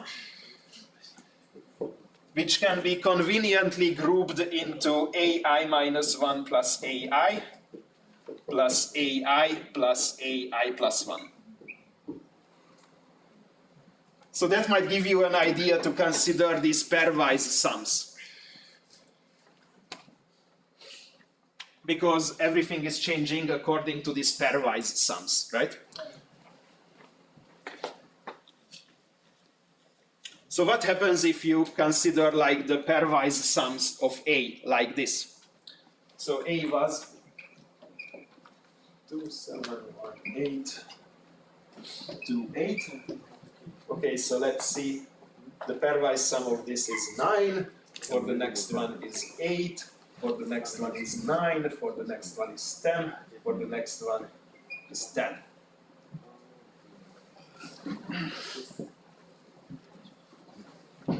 Okay, so somehow, if we want to make things invariant, well, if the sum changes by this, then there are still changes to the values. But if you want to avoid making changes to the values in an equivalent representation, you should try to ensure that these two things have a different sign. Because then performing the operation and then going one index further changes the sign of these terms, so something might stay the same. Right? If one of them would be like negative in some sense, then translating one step forward would mean that what was negative here will be positive there, so some value might not change. So let's say this is positive, this is negative, this is positive, this is negative, this is positive. Let's perform an operation, for example, on this element. Then what happens is this element becomes like what is this? It's negative 16.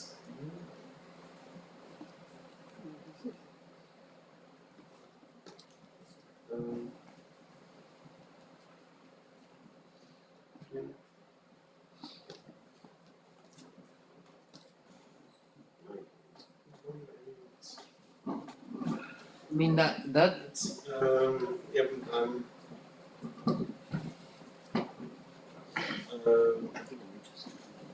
am I missing something up? I might be okay. Let's think so.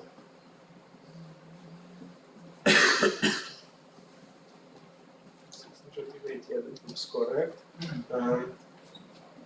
but you still didn't do something to make those numbers negative, right?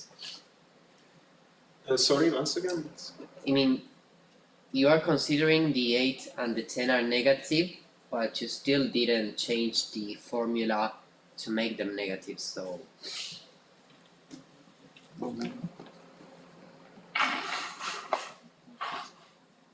Yeah, but okay, I have to think a bit. So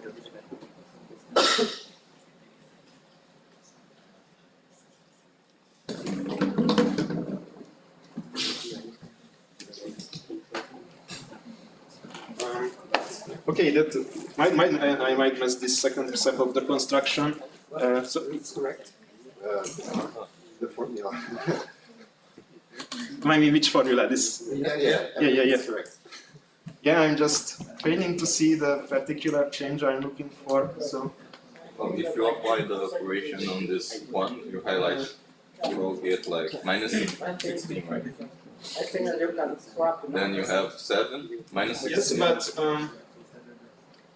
and you essentially swapped the plus 9. I'm sorry, my bad. Okay, I didn't have enough sleep, I guess, because yeah, sure, the entry itself. Okay, yeah. That's why I didn't understand why doesn't it work, because by construction this should be the trick. So because yeah, this particular term is negative 16, but I want to witness what's going on here. Okay, yeah, it's strange because sometimes the formula in my head adds up, but the numbers seem to betray me. So sorry about that. So yeah, so you can see that this stays plus 9, but here after the change, this will be, so the sum is like plus 1. No, the sum is like negative 8. So this will be what? Negative 9. This will be negative no, the sum is negative 9, so this will be positive 9. Okay, my bad, I am failing on this example. And so next, this is the sum is like negative 8, so this will be negative 8 because this is with plus. Yeah, okay, and the rest is unchanged for sure. So yeah, that's why I claim that this kind of cumulative value, if you change the signs, it will translate nicely if you increase the index, and we can this way spot what was going on. So the changes for these two elements, these two consecutive elements, and you can see that this becomes swapped. And you kind of have to argue that you need to come up with the idea this way, like figuring out what are the changes in some form and come up with the idea, because like finding it directly through like an algebraic manipulation, I think it's much more difficult. On the other hand, after having this observation, the proof is like trivial. I mean, after that you can just put the values on the paper and everything adds up. But the main part is this observation. So it turns out that if we manipulate this array of pairwise sums with alternating signs, it allows us to perform an operation and swap two adjacent elements in this like transformed array. Okay, so now you can easily see an equivalent formulation. For A and B, well, just a small corner case, I think it was allowed by the statement. If the first two elements are different, then you will never be able to come up with a construction. So the first two elements of A and B must be the same, and after that you have to be able to turn TA into TB by these swaps.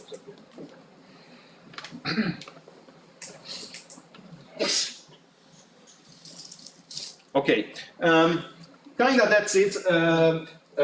You have to count the number. I mean, you can immediately figure out whether it is possible or not by calculating the number of elements of each type. The problem asks for the number of swaps, but that is just to make the implementation a bit longer. How to get the number of swaps required to do this? Inversions. Yeah, that's exactly the number of inversions. It's a very well-known problem, I think, for all of you. If not, if you search the problem itself, like turn an array into another one by swapping adjacent elements. It's the count the number of inversions problem. One last pitfall, or not pitfall, but edge case is that here the base problem is for permutations. Here the arrays might have like multiple copies of the same element, so you have to come up with like a very small greedy observation that for elements that are equal, you can always keep their original ordering. That reduces the number of swaps. If you change their relative ordering, that means you do extra swaps that can be omitted, right? So that's it. You can, for example, turn it directly into a permutation by assigning different values to the same numbers. So you can like relabel the values if you want to. Okay, so that's just the implementation, like minor tricks. The main part of the problem is this. So the solution is the number of inversions. Okay, and take care of equal elements. Okay, that's it.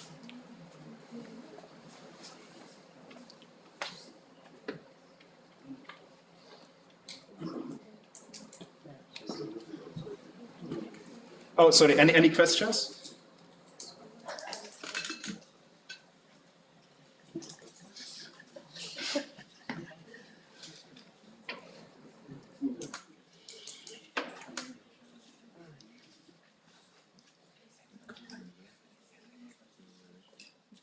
Okay, great. I think given the remaining time, we might have like two choices here. So there was a string problem that is a bit out of focus of what I'm like trying to teach you. So I think I will just send the editorial for that. I don't really want to explain it. It's long, but it actually can be broken down into like understandable basic steps. Okay, so that means we kind of have like the problem in boxes from the day before. Or we can have like a short theory section. I'm leaning towards doing inboxes just because like many of you are like familiar with a lot of theoretical stuff, and I can just push today's theory section to tomorrow. I want to tell you something interesting, but it's also good if I do it on at the end of the camp. So maybe do inboxes. I'm also guessing that since multiple days have passed since this problem was posted, so some of you might have been thinking about how to solve it. Yes? Like this problem you mentioned, you would send the editorial is letter H. Yeah, it's insertions. It's the string problem. Yep. No, isn't it? Wasn't it J? It's no, it's I think, or J. I think it's I. J was the Kingdom Roads, maybe. I think it's H. H. Oh, okay. Yeah. It might be H. Okay, sorry. So I just sort the problems by in alphabetical order. So I don't know in the original contests where we use some of these. Not all of these problems are from our contests, but still, they're usually the capital letter in the title is usually the same as the problem letter. But here, when I compile problem sets, it just changes. So yeah. So inboxes. The problem itself was a tricky data structure problem. You can immediately derive that. So I will try to find an example. I actually don't need an example here because in the sense that you are given 2 to the power of n inboxes, mail inboxes, and you have a process described by the input. The process is, there are 2 kinds of operations. You are either given an interval, and each of the mailboxes receives the same amount of mail, over the segment. So that was one operation or update. So on LR, we get plus m mails for each inbox. So it's like a range addition. And the other kind of operation was sending mails to each other according to the XOR values of the index with some number given by the query. So in the operation we are given LR and an extra value X. Of course here we also have M as the extra value. LR and X, and what we do is send mails for each I from L to R to I XOR X.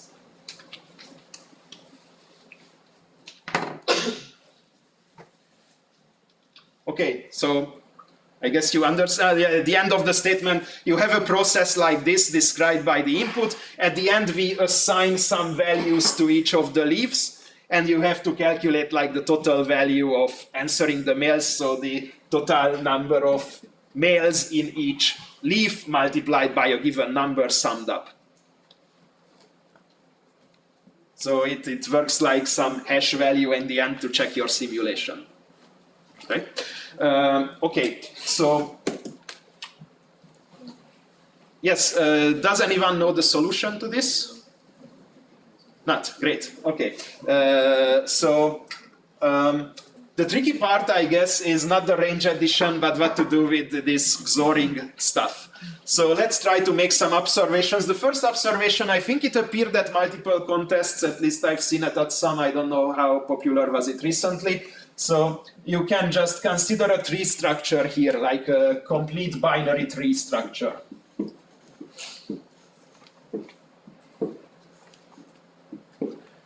which you can immediately argue that it might be useful to answer some range sum queries at some point.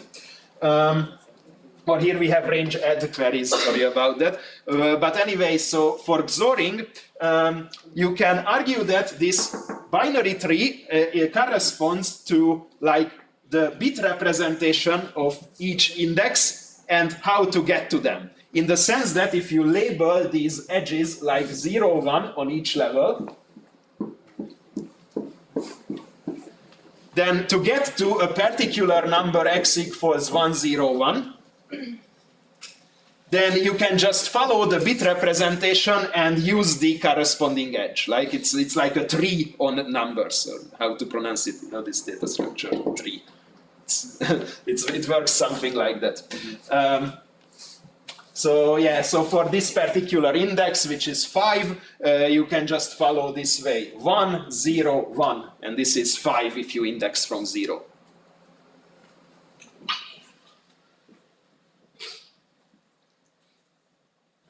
Okay, I guess this part is clear. Okay, so at this point, the original problem seems like increasingly difficult because if, the query actually asks you to take an interval and push a lot of values out of it to some other subintervals.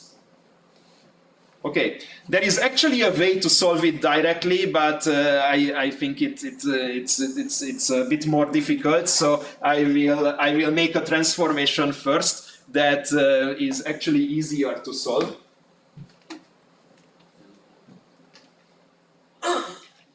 So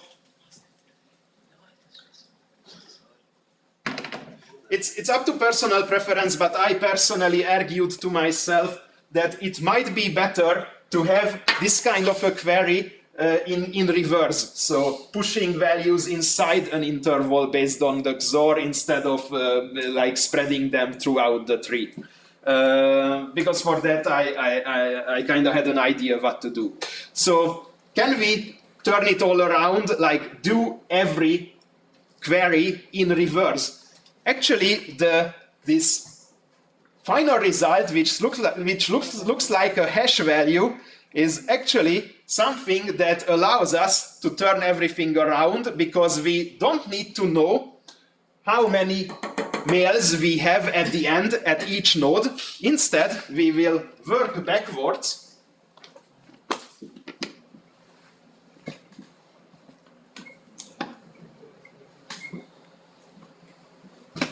Instead, we will work backwards and maintain in this tree structure, we will maintain like how many times, not how many, but how much time does it take for each leaf to answer a male that arrives to that leaf in the end. I mean, not arrives in the end, but how much does it take, how much time does it take in the end of the process to answer a male that arrives to the node right now. Working backwards is a good idea here, because in the very end, we know that this takes like S0, S1, S2, S3 amount of time to answer. So if you work backwards and set these values, then you go back the queries, and let's say this doesn't change, but you get like, some males are arriving over this segment. Then you know that you have to then you can actually figure out how much time does it take to answer those males. Because this interval will contain like how much time does it take to answer males here, here, and here after the process finishes. So if we get a query of the first type, op1, then this is actually if you get m males over a segment, then the answer is, to answer those specific males, is m times the sum of the s values over the range.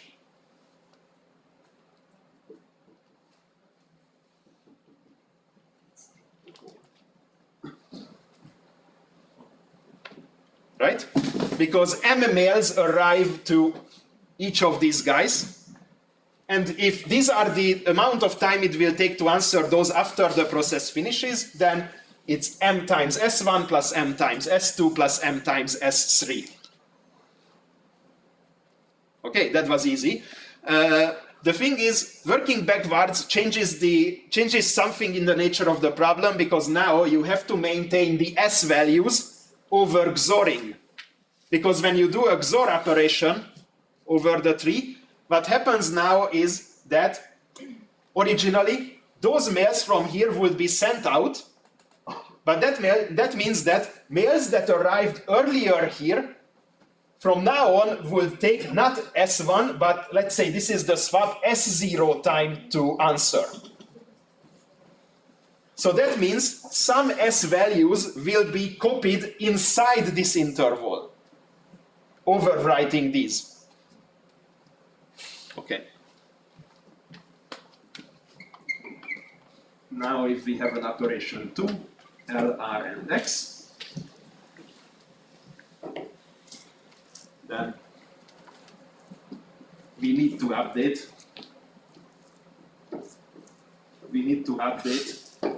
the LR interval with S values outside. Not necessarily outside, sorry, some values might stay inside, but you get the idea. From outside of LR. Kinda.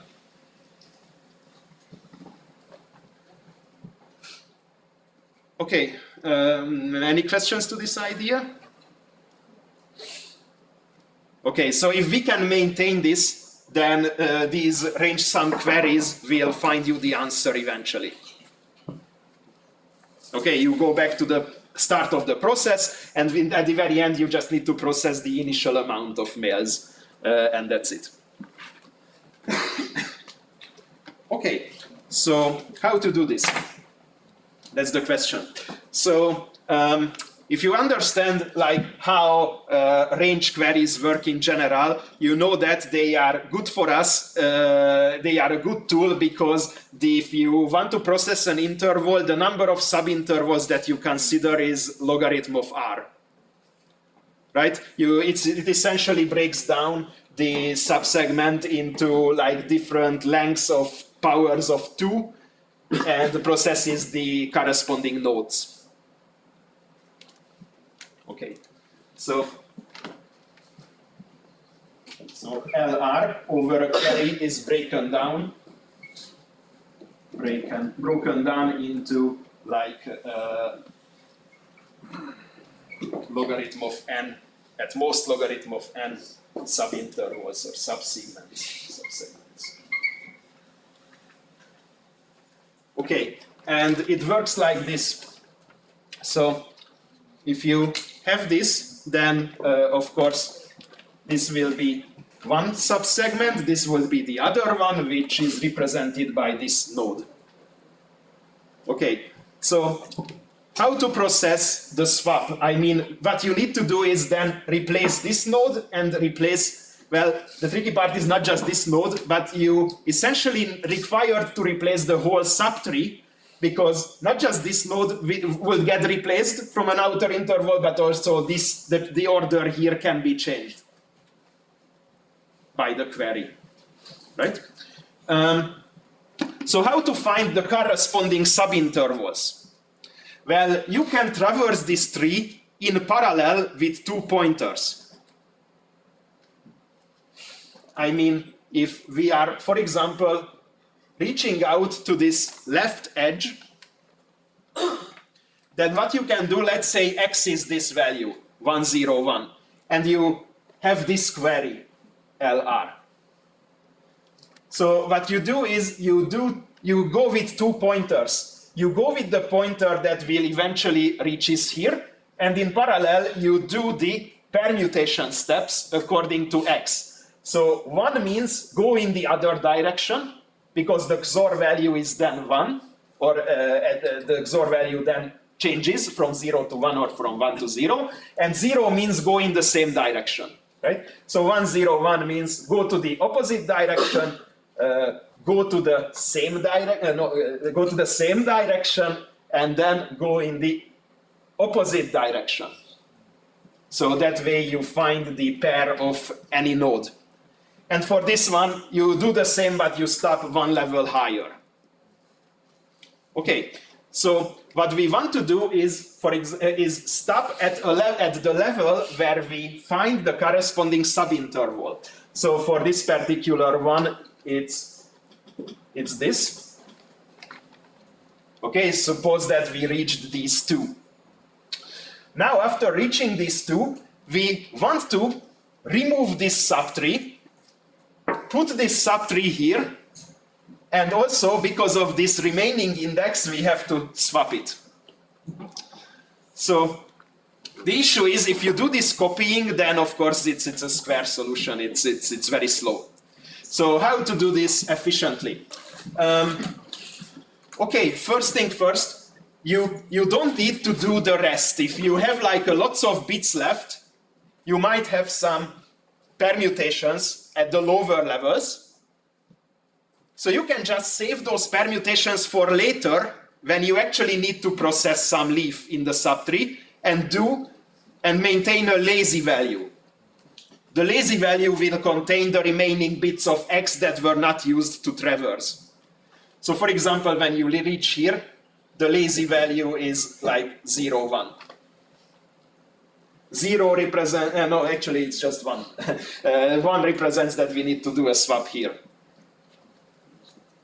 Okay, and it's easy to maintain these. I mean, if multiple of these gets pushed to the same one, you can just XOR them, so the permutations might cancel each other out and stuff like that. But it's easy to maintain this lazy value by XORing. And whenever a query would go deeper in the subtree, you of course just switch the pointers and process the swap on that level where you need to do it. The only query that you need to answer is range sum. So for range sum, it doesn't matter what is the order in the subtree. Okay, so that's the basic outline. Now you have to be careful about one last thing. The last thing that you need to be careful about is actually the thing that made me stop here. Because not necessarily only outside values get copied here. If it were only outside values, the implementation is much more simple because you can just like do some cut and link. I mean, it's not a link cut tree, it's a simple pointer replacement, but then it will be easy. Okay, but the thing is, when you process a query and it breaks down into log n subintervals, some of those subintervals might be inside LR, and they need to be saved for later on so that they can be swapped into the correct place, right? If you accidentally overwrite this subtree by this, then you wouldn't have access to the required value to put here. Okay, so that is what you need to be careful about. You cannot just copy-paste everything inside the range because there might be copies inside the range. So how to do that? How to have access different versions of the tree? It's a persistent segment tree. You kind of do it with a persistent segment tree where the only thing that you use persistence for is to save the old value of each node until the current XOR query is over. Right?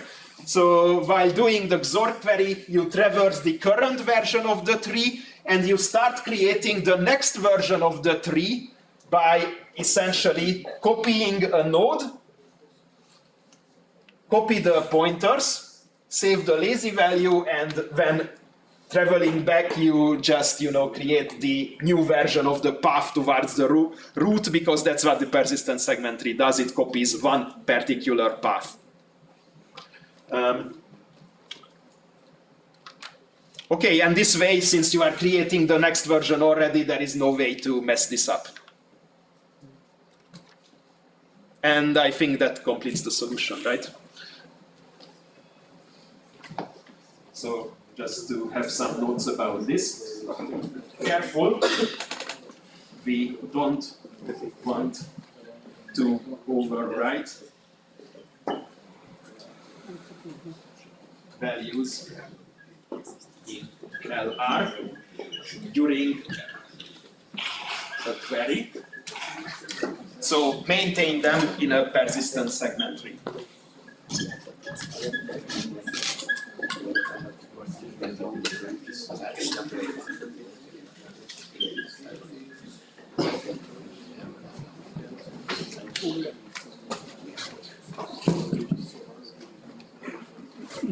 Okay, so that's how we can solve this problem with the persistent segment tree. So kind of that's why there was like a very like a very big like time and memory limit. Your implementation might use a lot of memory, which takes some time to process. But the implementations that we tested were kind of okay, and I don't think it's I don't think the limits are problematic. The ideas themselves are not so easy to come by. Okay, yeah, so if you are good at data structure, or you have like someone in your team specializing in data structure, like a good challenge task from this point is to try to solve the task in the like forward manner, because it is actually solvable by actually simulating the original problem.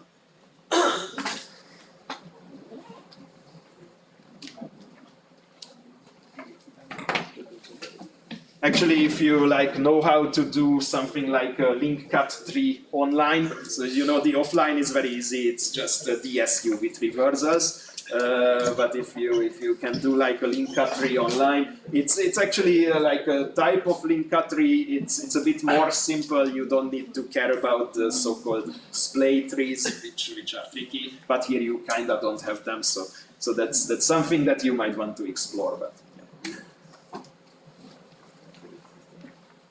okay.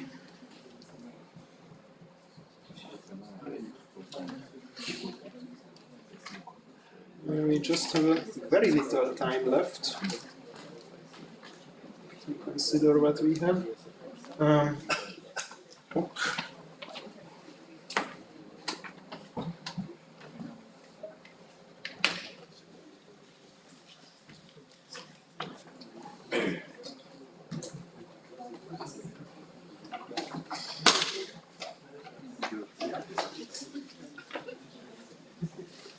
So,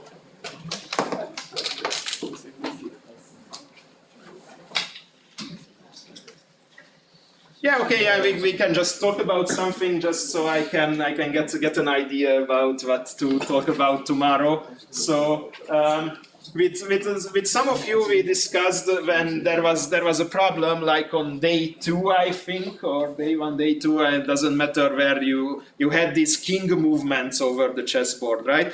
And so I was mentioning, and then some of you actually used it to solve the task itself, is that it can also be formulated as like the matrix exponentiation through the usage of the so-called Cayley-Hamilton theorem. So just to make you understand, we have this like Cayley-Hamilton theorem for matrices. It is actually an often useful tool to calculate powers of matrices, which is something that we encountered over the recent days for different kinds of problems, right? The theorem itself first seems unrelated to like matrix exponentiation because it states that if you have a matrix, if you have like a square matrix, then if you substitute the matrix into the so-called characteristic polynomial of the matrix, then you get 0.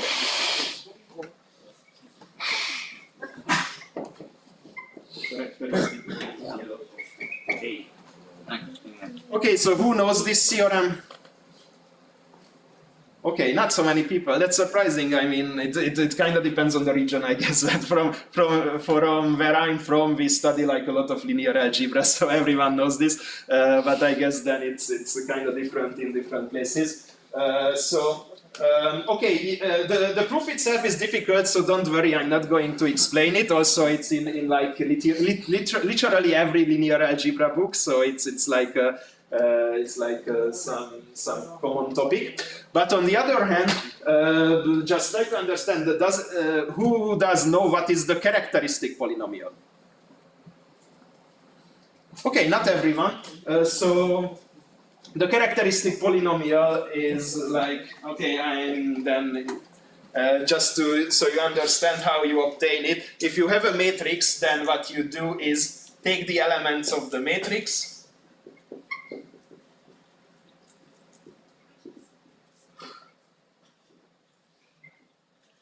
Okay, and you subtract some value lambda, which is a parameter, an unknown value for now, from the elements in the main diagonal and leave everything else untouched.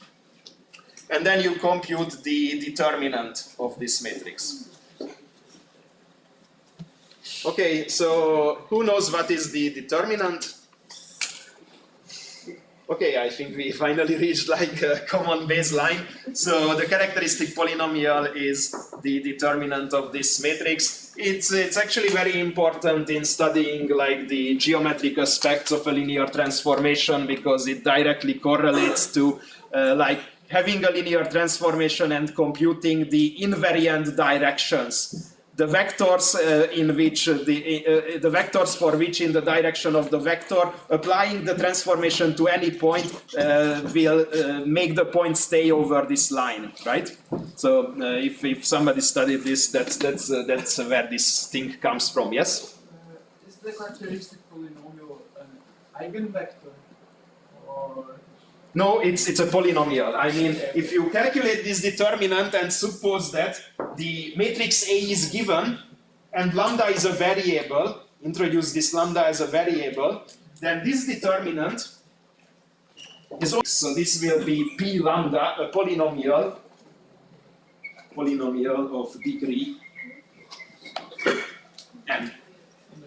Okay, actually it always equals to n because in the determinant, well, in every kind of calculation you can easily prove this. I mean, if you know this rule where you have to take like one element from every row and every column, multiply by plus or minus 1 and multiply them with plus or minus 1, that will be one term. So in the product of the main diagonal will be included in the characteristic polynomial, and that is of degree n. And there will be a bunch of other terms. Otherwise, you might know that the determinant can be calculated by row or column-wise expansion. Okay, does everyone know that method? Like calculate the determinant by expanding. Okay, how can you calculate it? Did you learn some, I don't know, Gaussian or Gauss-Jordan elimination? Yeah, okay. So, starting from the definition of the determinant, there are always some more convenient but mainly theoretical ways to do it. One way to do it is to like consider a row of the matrix, assign signs, plus or minus signs to the elements according to like a checkerboard pattern.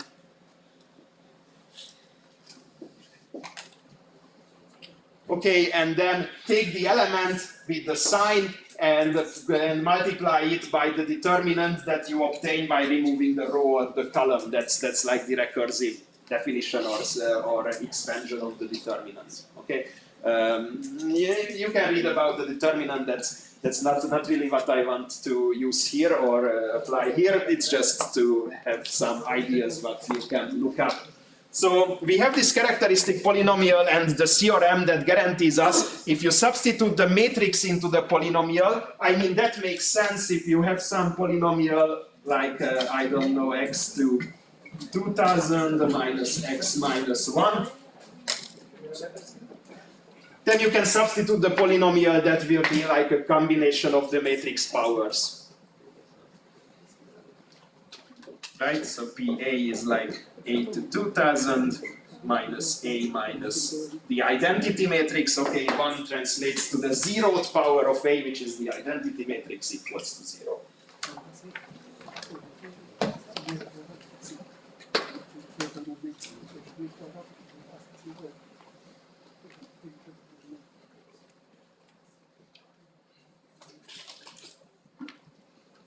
Okay, so calculating the characteristic polynomial might need some time. So in the general case, it might take like like n squared time, let's say, if you, for example, simulate like a Gauss-Jordan elimination to get the value with parameters, it kind of shows you that it can take like n squared time in general. Sometimes it is easier because of the some structural properties. Sometimes you can get the characteristic polynomial in a much more simple way. For example, like a general example would be to consider like linear recurrence. Okay, let's consider a big linear recurrence. So let's say take like, I don't know, G0 equals G1 and so on, like G. Let's take 2000 terms, which are ones. Okay, and then let, for example, Gn equal to Gn minus 2000 plus n minus something like this. These kinds of sequences which have a bunch of ones and some recurrence like this are sometimes called like, not Fibonacci, it's similar to Fibonacci, you can see, but they are sometimes called like lagged or lagging Fibonacci sequences because they are similar to the Fibonacci sequence but with like a long delay. So for example, here the matrix is simply, as if you remember, we already were talking about how to get the matrix of a linear recurrence. So if you multiply it by the first n elements of the sequence, you have to shift that vector by 1. So over the main diagonal, you get a bunch of ones.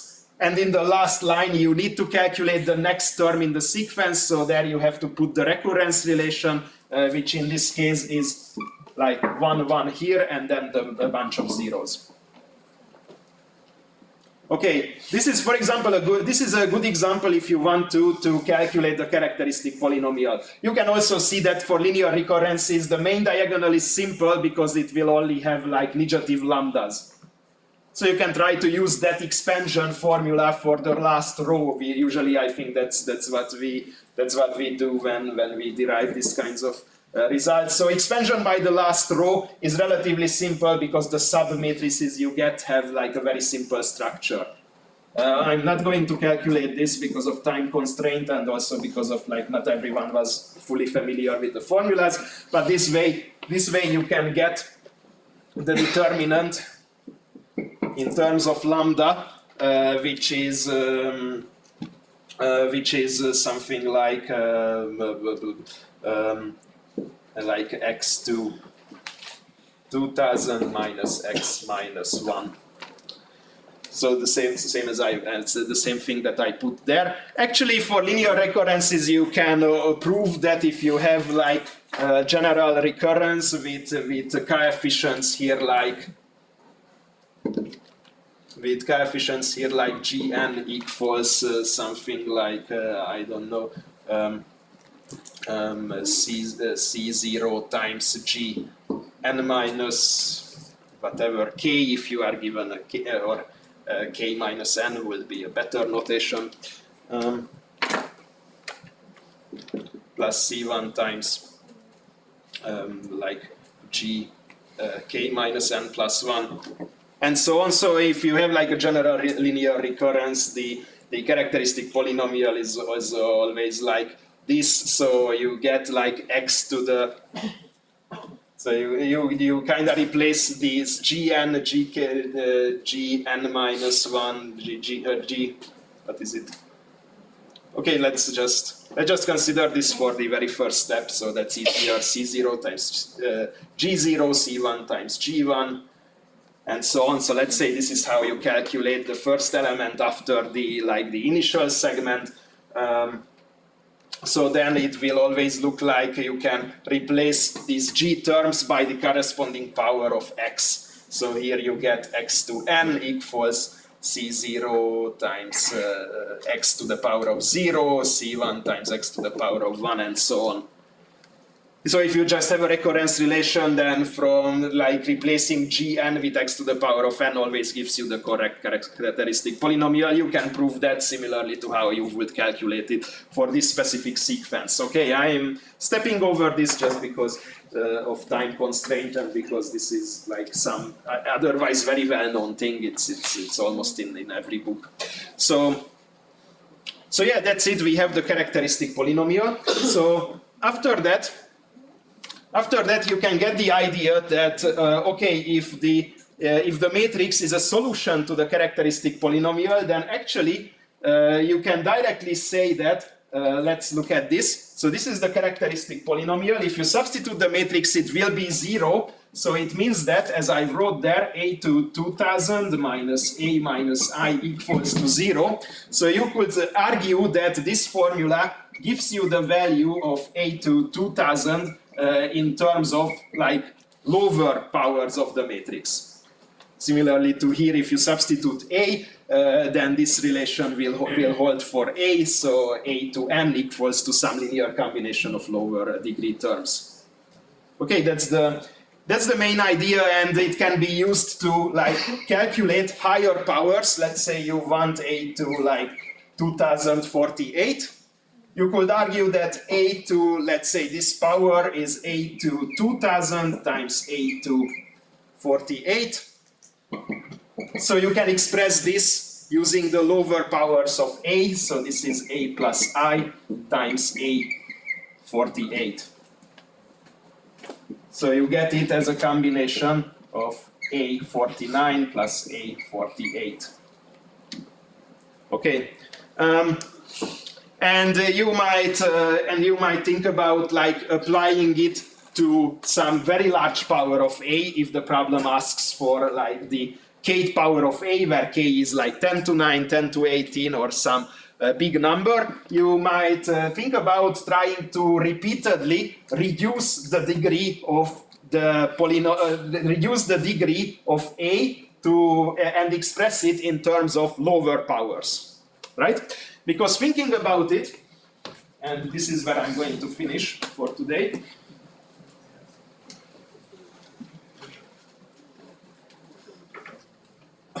Because thinking about it, you might want to calculate like x to the power of some great k value.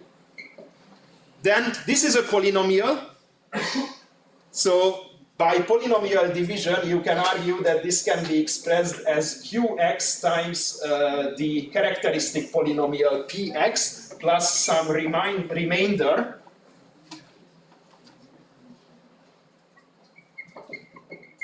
Okay, who knew that this remainder type, that this long division is true for polynomials?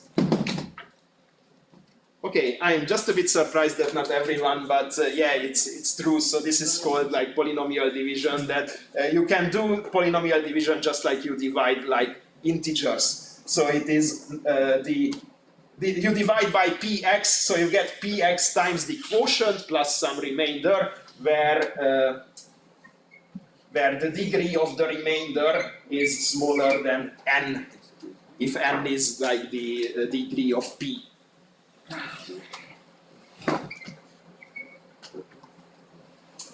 Okay, so if you consider this form for x to the power of k and substitute a, then you get a to the power of k equals qa times pa plus ra. So it's kind of just a cheap way to prove that this kind of reduction is possible, because in this expansion the value of the characteristic polynomial in a is 0. So this is 0, so a to k equals to this remainder, and this remainder is at most degree n. So it can be expressed as like a linear combination of matrix powers less than 2000 in that case, less than n.